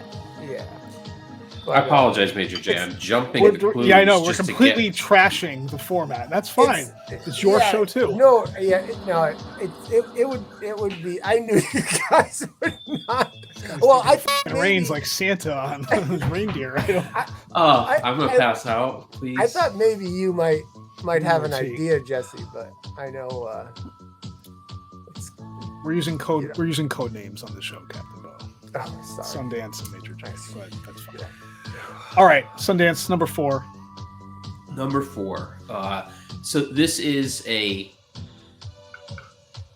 feature film, Academy Award winning film theme song Ooh. from around the late 90s, early 2000s. Oh, this is the I don't remember the name of the song, but it's the highlight track off the soundtrack from The Edge. No, it's not anything from The Edge, which I don't believe had any recognizable pop songs or any songs. Oh, there weren't any really. bears singing on that? I don't care. No, there were no dancing bears. Not sure. Clue number 2. Yeah, clue number 2. Yeah. Clue number 2. If we're thinking that long, Uh, we're gonna move on. Love of her life was, I believe, a Oh, it's man. female. Okay. Yes, a man named Renee. Oh, this is Celine Dion. This is the Titanic. You got it. My heart will My go heart on. will My go heart will go on. Because Yeah. her husband's name was Renee something Yeah. something, was really old. He passed away. I want to qualify this one. Hmm.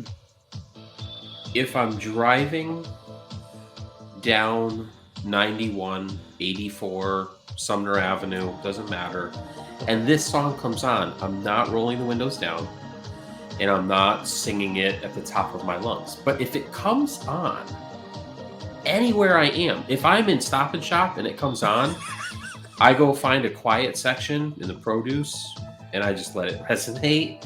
You'd be And better off like in the paper goods aisle with the tissue. doesn't matter. I don't care where it happens. It's a timeless classic, and I'll leave it at that.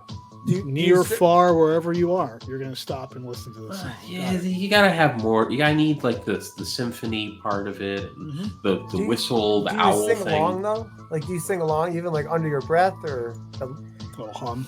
at least in your head? I do. Okay. No, I openly do. Yeah, sure. Out loud. More of a breathy one, you know. Oh, but oh, yeah, okay. I do. Wow. Okay. You're 2 for 2 as far as songs I would not have pegged for you at all. Guilty pleasures. That's guilty as charged. All right. So my number 4. We're gonna start rolling into an area that I think you guys would probably peg somewhat easily for me. This one is off of a 1985 movie soundtrack. and I will say the movie is part of a larger franchise of movies. Yeah, I know what it is. You don't know what this is. No, yes, I do. And Really? It was my number. It's not. It's whatever you think it is. It was my number 22. It was my number 22, sandwiched between "Only Want to Be with You" by Hootie and the Blowfish and "It Might Be You" for the Tootsie theme song. Your song Stop is right there. What? What was your Tootsie song starring Dustin Hoffman. Dustin Hoffman. Yeah. So stop it. I want to get my guess out. I know what I know what your song is. Please. It's "Hearts on Fire," the Rocky 3 theme song.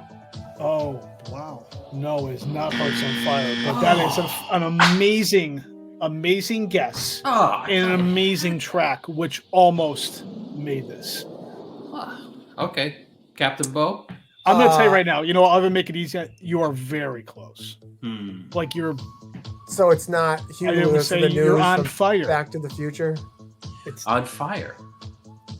Back to the Future? Because you said Hearts on Fire. Oh. No.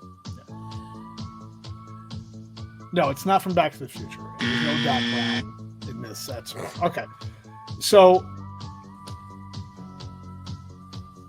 Clue 2. Clue 2. It's not easy. So then it must be hard. She works hard for her money. Pointer Sisters? Yeah, that's definitely close to Hearts on Fire. Yeah, you give me Clue 2. Yeah. Captain Bo is no. I got absolutely helpless. All right. Clue 3. This is a quote. You can't win.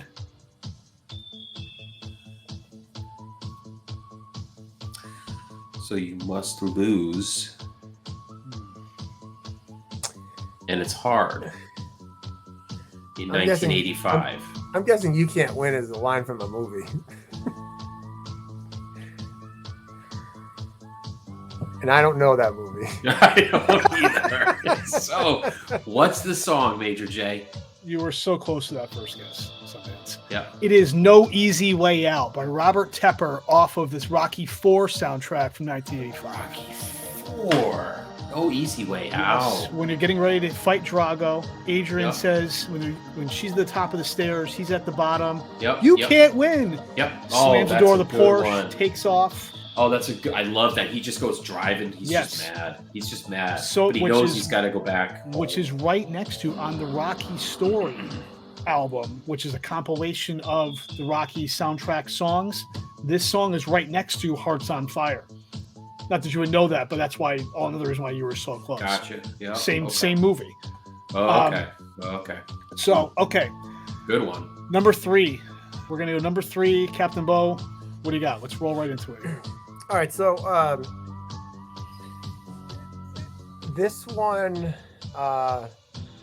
was hard to narrow down a song in particular, but I did. Okay. But it's indicative of a larger group of songs by an artist or group or band. Okay. Yeah. Okay. Yes, an artist who a male artist who got there was pretty young when he started, and still quite popular. Oh. Yeah. All right. So I just got to pick one. I'm I got gonna it. say, go ahead. No, you go first. It's probably Despacito by Justin Bieber. Jesse, what's your guess? You're not even going to answer that. Okay, it's not that. It is "Yeah" by Usher. Okay, Dan was way closer. It is Justin. For the record, we're not keeping score. It is Justin Bieber. Okay. It is. Well, it's that weed song that's out now. Peaches? No, but that's up there. I don't like that song. Go ahead. No, it's Justin Bieber. It's more of a it's a quieter song, and people would say that it's talk about Selena Gomez. Is that her name? Is that the singer? It probably is, but I have no idea. I know So who I'm Selena gonna- Gomez is. I'm Is gonna there a pass. history with the two of them? Okay, so we're just going to count that as a win for Sundance. He got Sure. Justin Bieber. What Love was your, the song? love Good on you. yourself. Song "Love Yourself." Love yourself. Love yourself. Yeah. I think I know Justin that. Bieber. Yeah. Okay. I'll check that one out. Nice job, I bet I know Sundance. I'm a Nice huge, job. huge Biebs fan. You are. Yeah. Okay. That's good. That qualifies guilty pleasure, I think. All right. Yeah. Good on you. Well, Sundance job. number 3. all right, number 3. So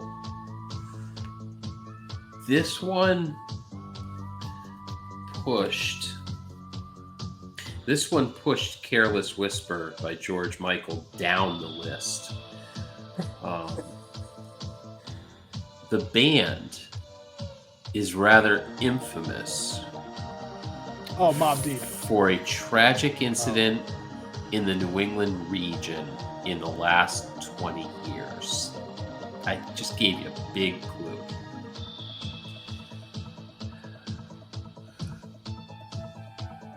Oh. Yeah. You know? Yeah. Yeah. Captain Bo, what do you got? I'll let Yep. you go first. I've got nothing. It was a band that had something to do with. A band that Yeah. is rather infamous Yep. for a fatalities, plural, incident that occurred in the New England region in the last 20 years.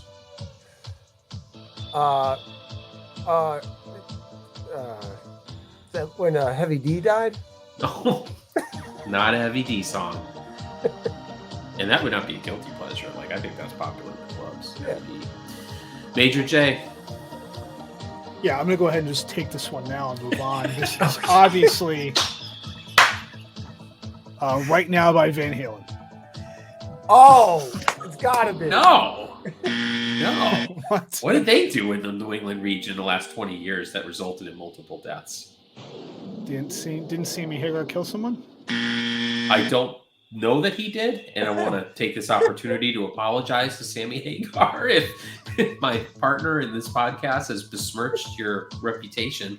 No, so it is not a Sammy Hagar song.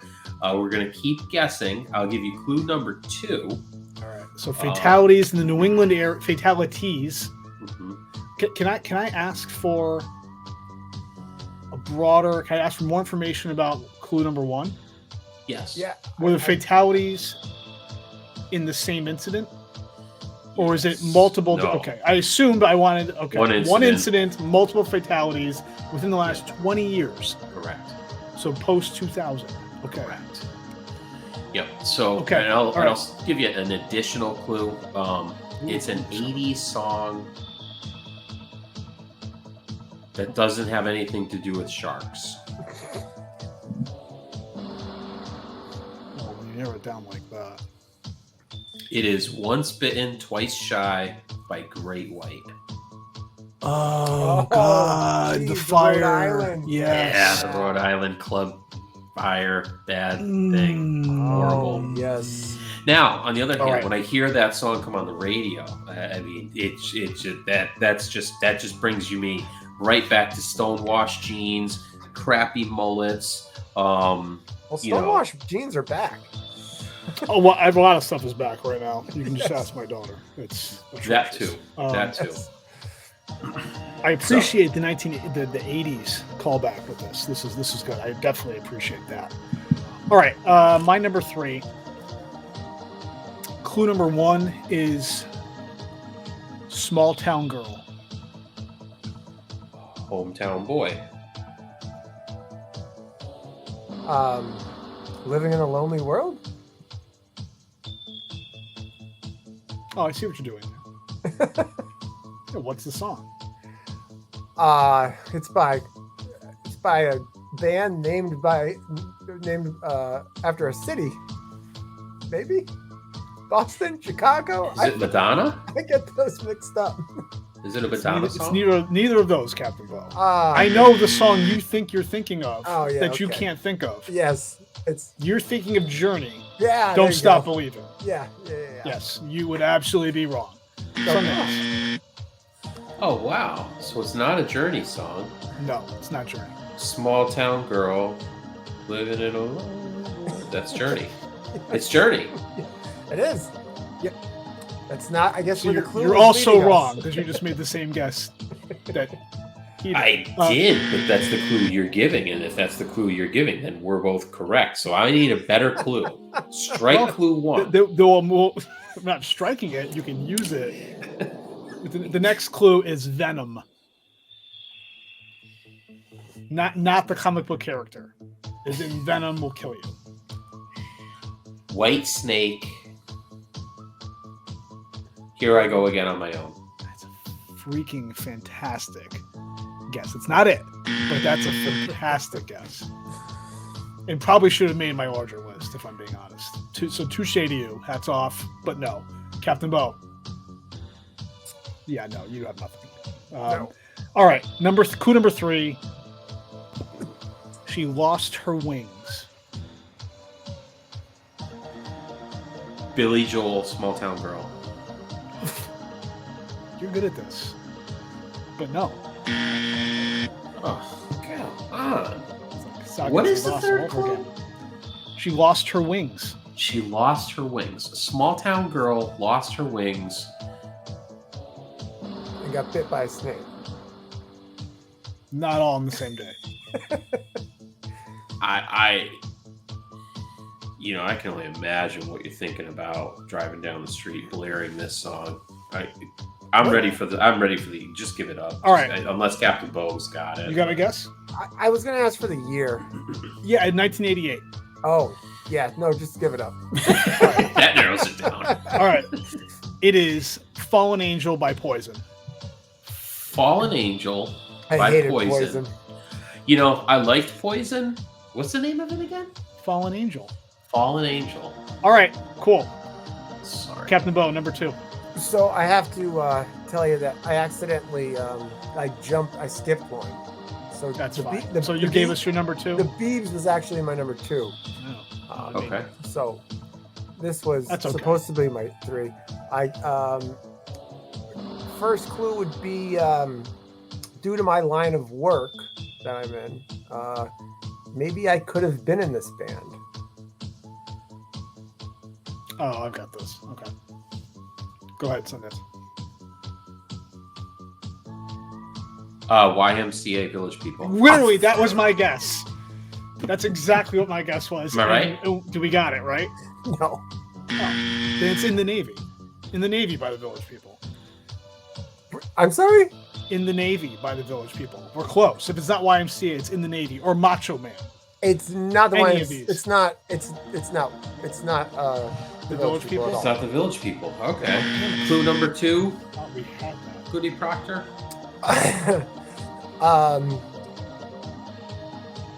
From the 70s, late 60s, early 70s. The Village People. Yeah, I guess that lines up too. But Late 60s, early 70s. Construction. You're depressed, so you're listening to Jim Croce. oh dang, Jim Croce. On the other hand, you're not depressed because you're You're strong just from doing Working hard. Therefore, you're happy. Oh, I got it. Yeah. All right, go ahead, Jay. Excuse me. I don't know if I have the band correct, band name, Oh, but it's She Works Hard for the Money by the Pointer Sisters. no. And that is way beyond the 70s. I tend to think Captain Bo just has his years off. I am No. I am No. foregoing all further clues. I'm not. I want the next clue. Okay, so the reason that I This probably guy hijacking couldn't this show. the reason I couldn't be in the band is because my last name isn't the same as their name. There are better clues you could give. Well, Oh, okay. All right, then it's goddamn, what's the name of that song? Working construction. Oh, I got it. Hanson Mbop. What? How does that relate to... No. Because It you're is the acting so weary. 70s. You couldn't be in that band. Yeah, but how does that relate to the work I do? Those kids never lifted a finger in their lives to do anything manual. Okay? No. They couldn't screw in a screw. All right, yeah. All right, then give it up. Guys, I'm a carpenter. Oh, so the Carpenters. Yeah. What song is it? I don't know any songs by the Carpenters. Rainy Days and Mondays. You've got some. Oh, Rainy okay, Days that's right. and Mondays by the Carpenters. Yes. That's not. I don't think that's even real. What? It's a great song. Definitely. I'm gonna trust guilty you on that. pleasure Worthy. Sundance sure. number 2. That was a good pick, Captain Bo, because you're a big Carpenters fan. I know that. I should have known that. I should have gone back a little further. The Carpenters really go back that far. Oh, yeah. They go back far. Okay. I had my dates right. My number 2 is a slow jam, All right. early 2000s. I'm interested. Okay. Are you giving us all 3 clues at once? Is that what's happening? In which counting is required.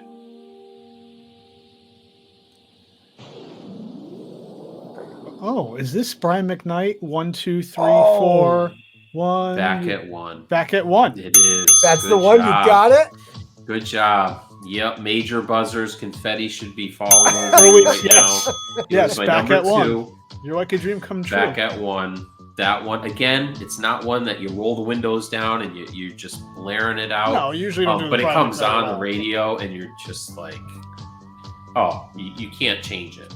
Yeah. Captain No, Bo would actually appreciate the Brian McKnight reference because Brian McKnight had quite an album in the 1998. Remember? Had a great album. Yes. I do. It's- I found it in my CD collection in my attic the other night when I was looking for the. yeah. It's fantastic. And I was like, well, Anytime. I believe that was Anytime was that album by Brian McKnight. that's the one. 98. Fantastic. All right, so that takes me to my number 2. Speaking of the Navy, Oh, gotcha. Inside reference there. All right, number 2. First clue is it's by a band that's named after their lead singer. Dave Matthews. Not going to be a guilty pleasure. He's one of the I most know. popular bands in the Right. world. Okay, so The band name Van Halen. is named after the lead singer. it's not Van Halen. Era? What? Oh, you're holding that out first? Clue 2?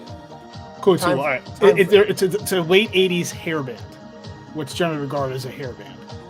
Oh, geez, this is Bon Jovi. Living on a Prayer. Incorrect. Yeah, but Is it the Young Guns soundtrack song? No. It's not Bon Jovi. It's not Bon Jovi. Not Bon Jovi. So that helps Captain Bo a little bit. It's not Motley Crue because Vince Neil was Vince Neil. It's not Motley Neal. Right.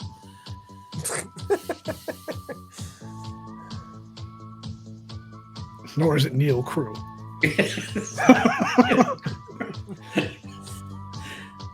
All right. All right. Clue 80s 3. hair band. Yep, go ahead. Yeah, 80s hair. So 80s hair band's named after the lead singer. Named after the lead singer. So the name of the song is the hook, which is common. Is common with songs, obviously, but it's actually a common phrase, a fairly common phrase. We've all heard it or used that at some point. It's an older phrase, but it's not unheard of by any means. Welcome to the Jungle, Guns N' Roses. I remember Mr. Guns N' Roses. Rose, Axl Rose. It's not the name of the band, though. The Axl Roses. Is that wrong, Major J? Yeah, it's wrong. All right. Nothing. All right, you're not going to get it. If anyone was going to get it, it was going to be Sundance. I don't think you're getting this, Captain Bob. Yeah, I was. No offense. I maybe did not listen to hair bands. No, you didn't. Dislike them a lot. Yeah, no, I'm aware. That's why it makes this very guilty, especially within this setting. It is Easy Come, Easy Go by Winger. Winger was a hair band? Yeah. I didn't even know that. Oh yeah. That's how little I know about hair bands. Kip Winger, Easy Come, Easy Go. Good for you. All right. All right. Brings us to our number ones. Captain Bo, what's your number one? Guilty pleasure song. This one's gonna put the stamp on everything about you. Like this is gonna encapsulate everything that comes with you.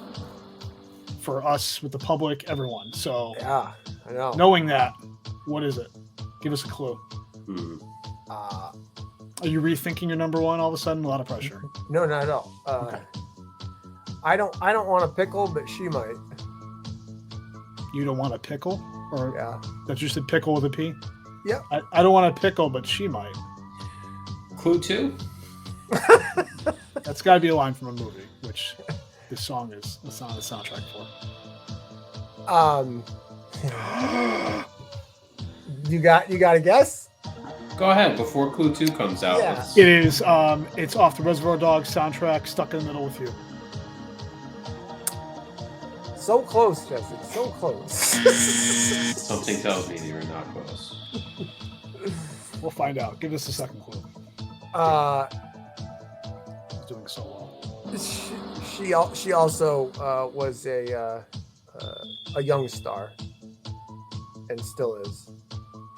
A star or young? A star. Or both? A star. She was young. She's not young anymore, but she's still a star. Yeah. Okay. Miley Cyrus, Party in the USA.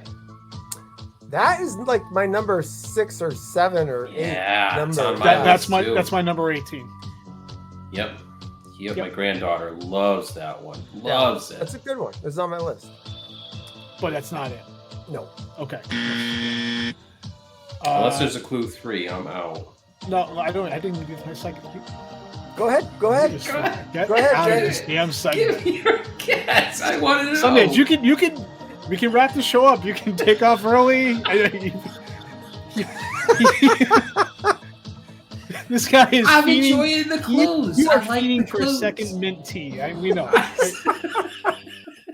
I'm enjoying the All right. clues. Not Miley Cyrus.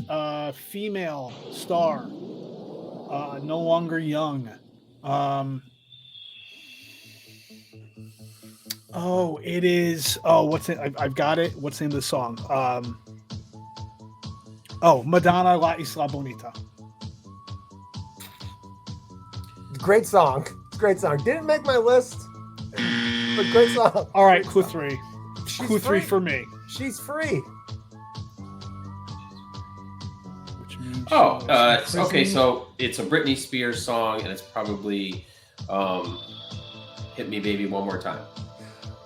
No, I do have that album, but that was the first album that I bought, and that was only because I used to like DJ small parties, so I needed to have that on hand. It's definitely. But it's not Britney Spears. It's definitely Britney Spears. It is. Yeah, I was gonna say. Okay, it's Britney Spears. It's Britney, bitch. No. What's the song? Unusual You. Was that released as a single or was that like a B-side? No, that's so here's the other thing. Kind of like the Biebs. I mean, she is my biggest guilty pleasure. Can't really narrow it down to one song because there's so many. So we'll give that one to Sundance for guessing, Britney. Yeah, but that's an easy one. She's free. Yeah, there's a ton of there's anytime one of her songs comes on, I will start dancing and singing along because I probably know the lyrics. It's almost like you purposely made this list obscure so you wouldn't guess any of them. like we're keeping score or something. Sundance, number 1. All right, I'm confident neither of you are going to get this. All You're not going to get this. Fantastic. I would bet. I want to guess anyway, but Adele. I would bet the Volkswagen Jetta. Now listen, here's the deal. Stole Adele my- made my you- list. Adele was, and it's not really guilty pleasure. I did have Adele at number 16, Go Easy. Have you guys heard this one? It's a new one. It's a great yes. song. Yeah, I've yeah. heard the name of it because it had just fallen in iTunes due to some other songs. But Funny, the song is called "Go Easy." Okay, "Easy" is but I haven't popping up heard a the lot song. in these lists. Yes. Oh yeah. So, was it- my number one, I will give you a clue, a big clue. But we're never gonna get it. You're not going to get Will we it. at I'm going least to give get you a the big artist? clue. Do you think we can at least get the artist, or is the artist way off base? The artist is a bit way off base, but the song should not be. So Okay. I'm going to give you. Wonder- I'm going right. to give you some clues here. Here we go. Yeah. It is not Christopher Columbus,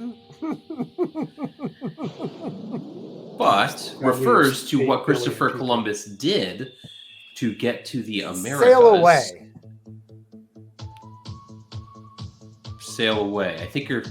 Sail away, sail away, sail away. No, that's a good one. That's Enya. It is. Yeah, It I is think so. Enya. That is. Yeah, that's not a bad one. That would be on my guilty pleasure top 100 probably, but it's not. You're very close though. You are very close.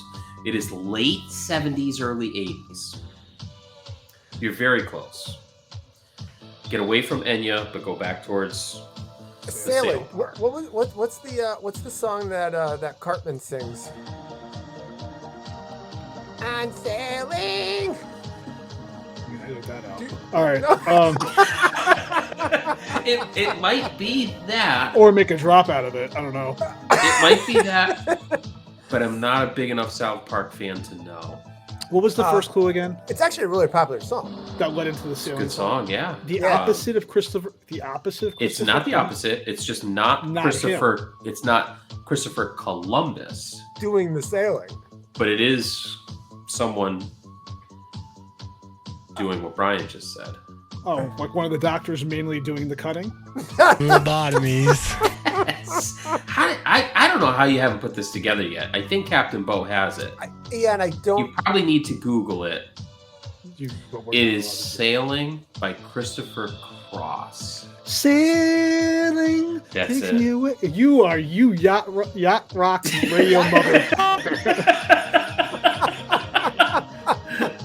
Hey, I don't own a boat, but I can. But it makes you dream. wish you did. No, I get it. For 6 months out of the year when it's on Yacht Rock Radio, Channel 70, Sirius XM, not a I'm plug. gonna take it. All I'm right. gonna take it.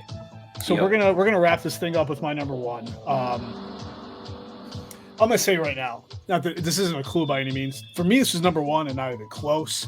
This song is like a bucket. Now we're getting older. I have a mental bucket list going. This is a bucket list item as far as like singing this at a karaoke bar in front of a packed house. Yeah, nice. Ooh. Okay. Love that. Love This that. one was like as soon as Sundance said we're doing guilty pleasure songs, immediately. Oh well, this is got my number one locked in. First clue. It is a duet with obviously two singers, but both singers have the same first name. And I apologize. I had the year, and I would give that, but it is from the 80s. So I'll even say that mid the like 85, 86. Oh, Duet, both singers have the same first name.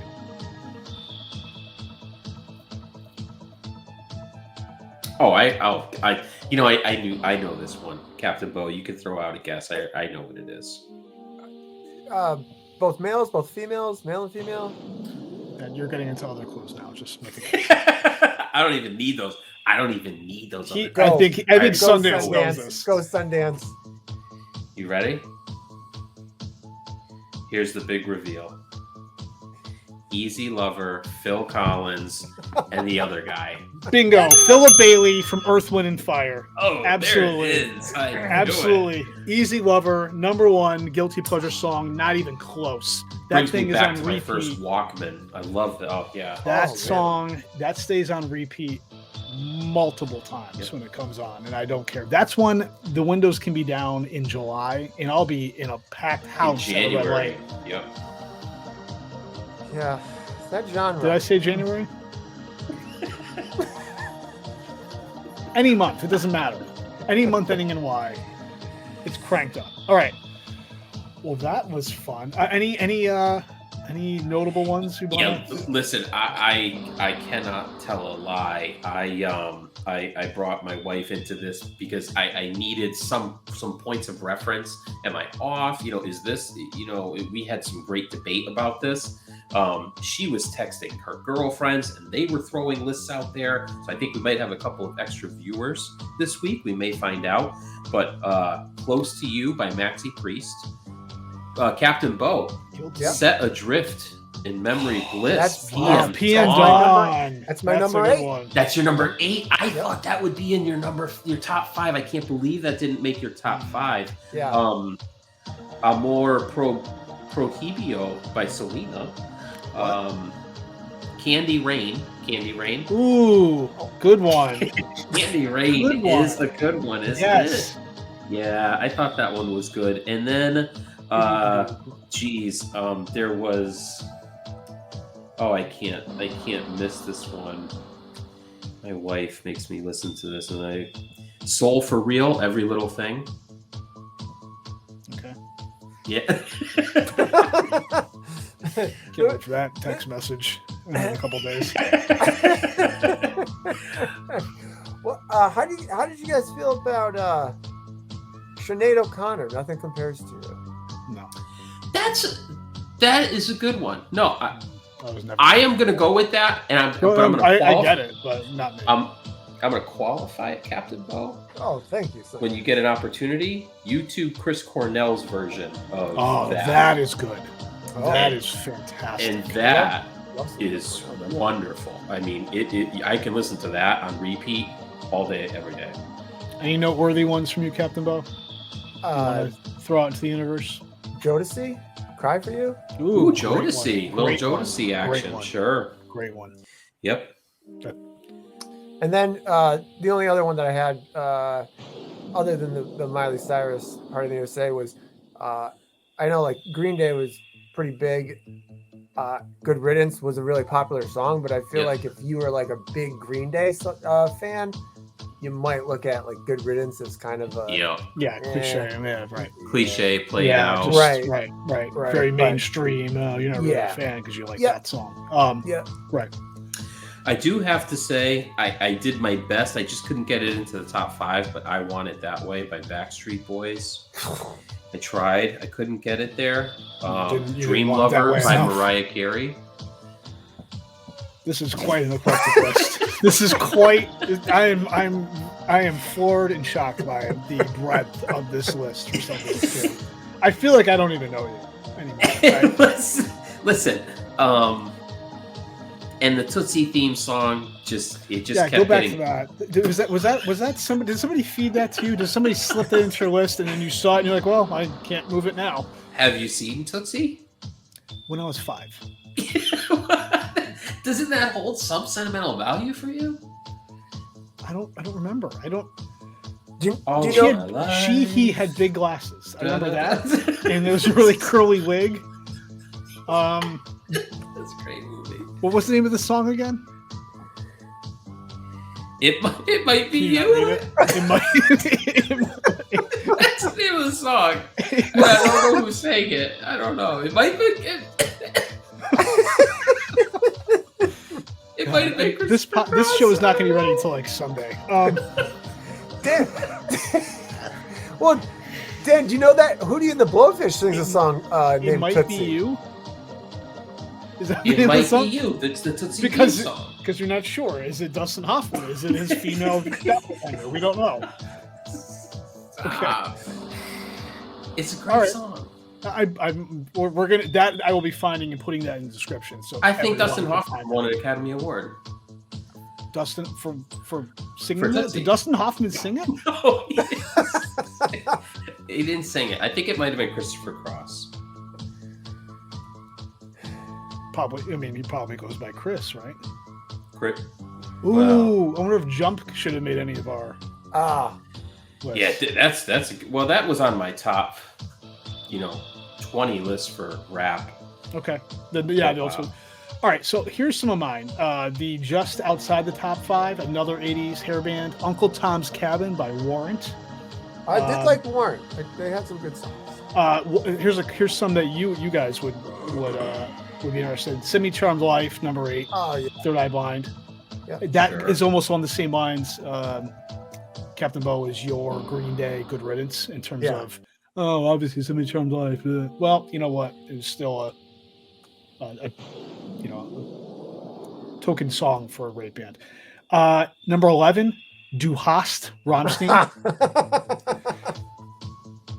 A lot of 80s.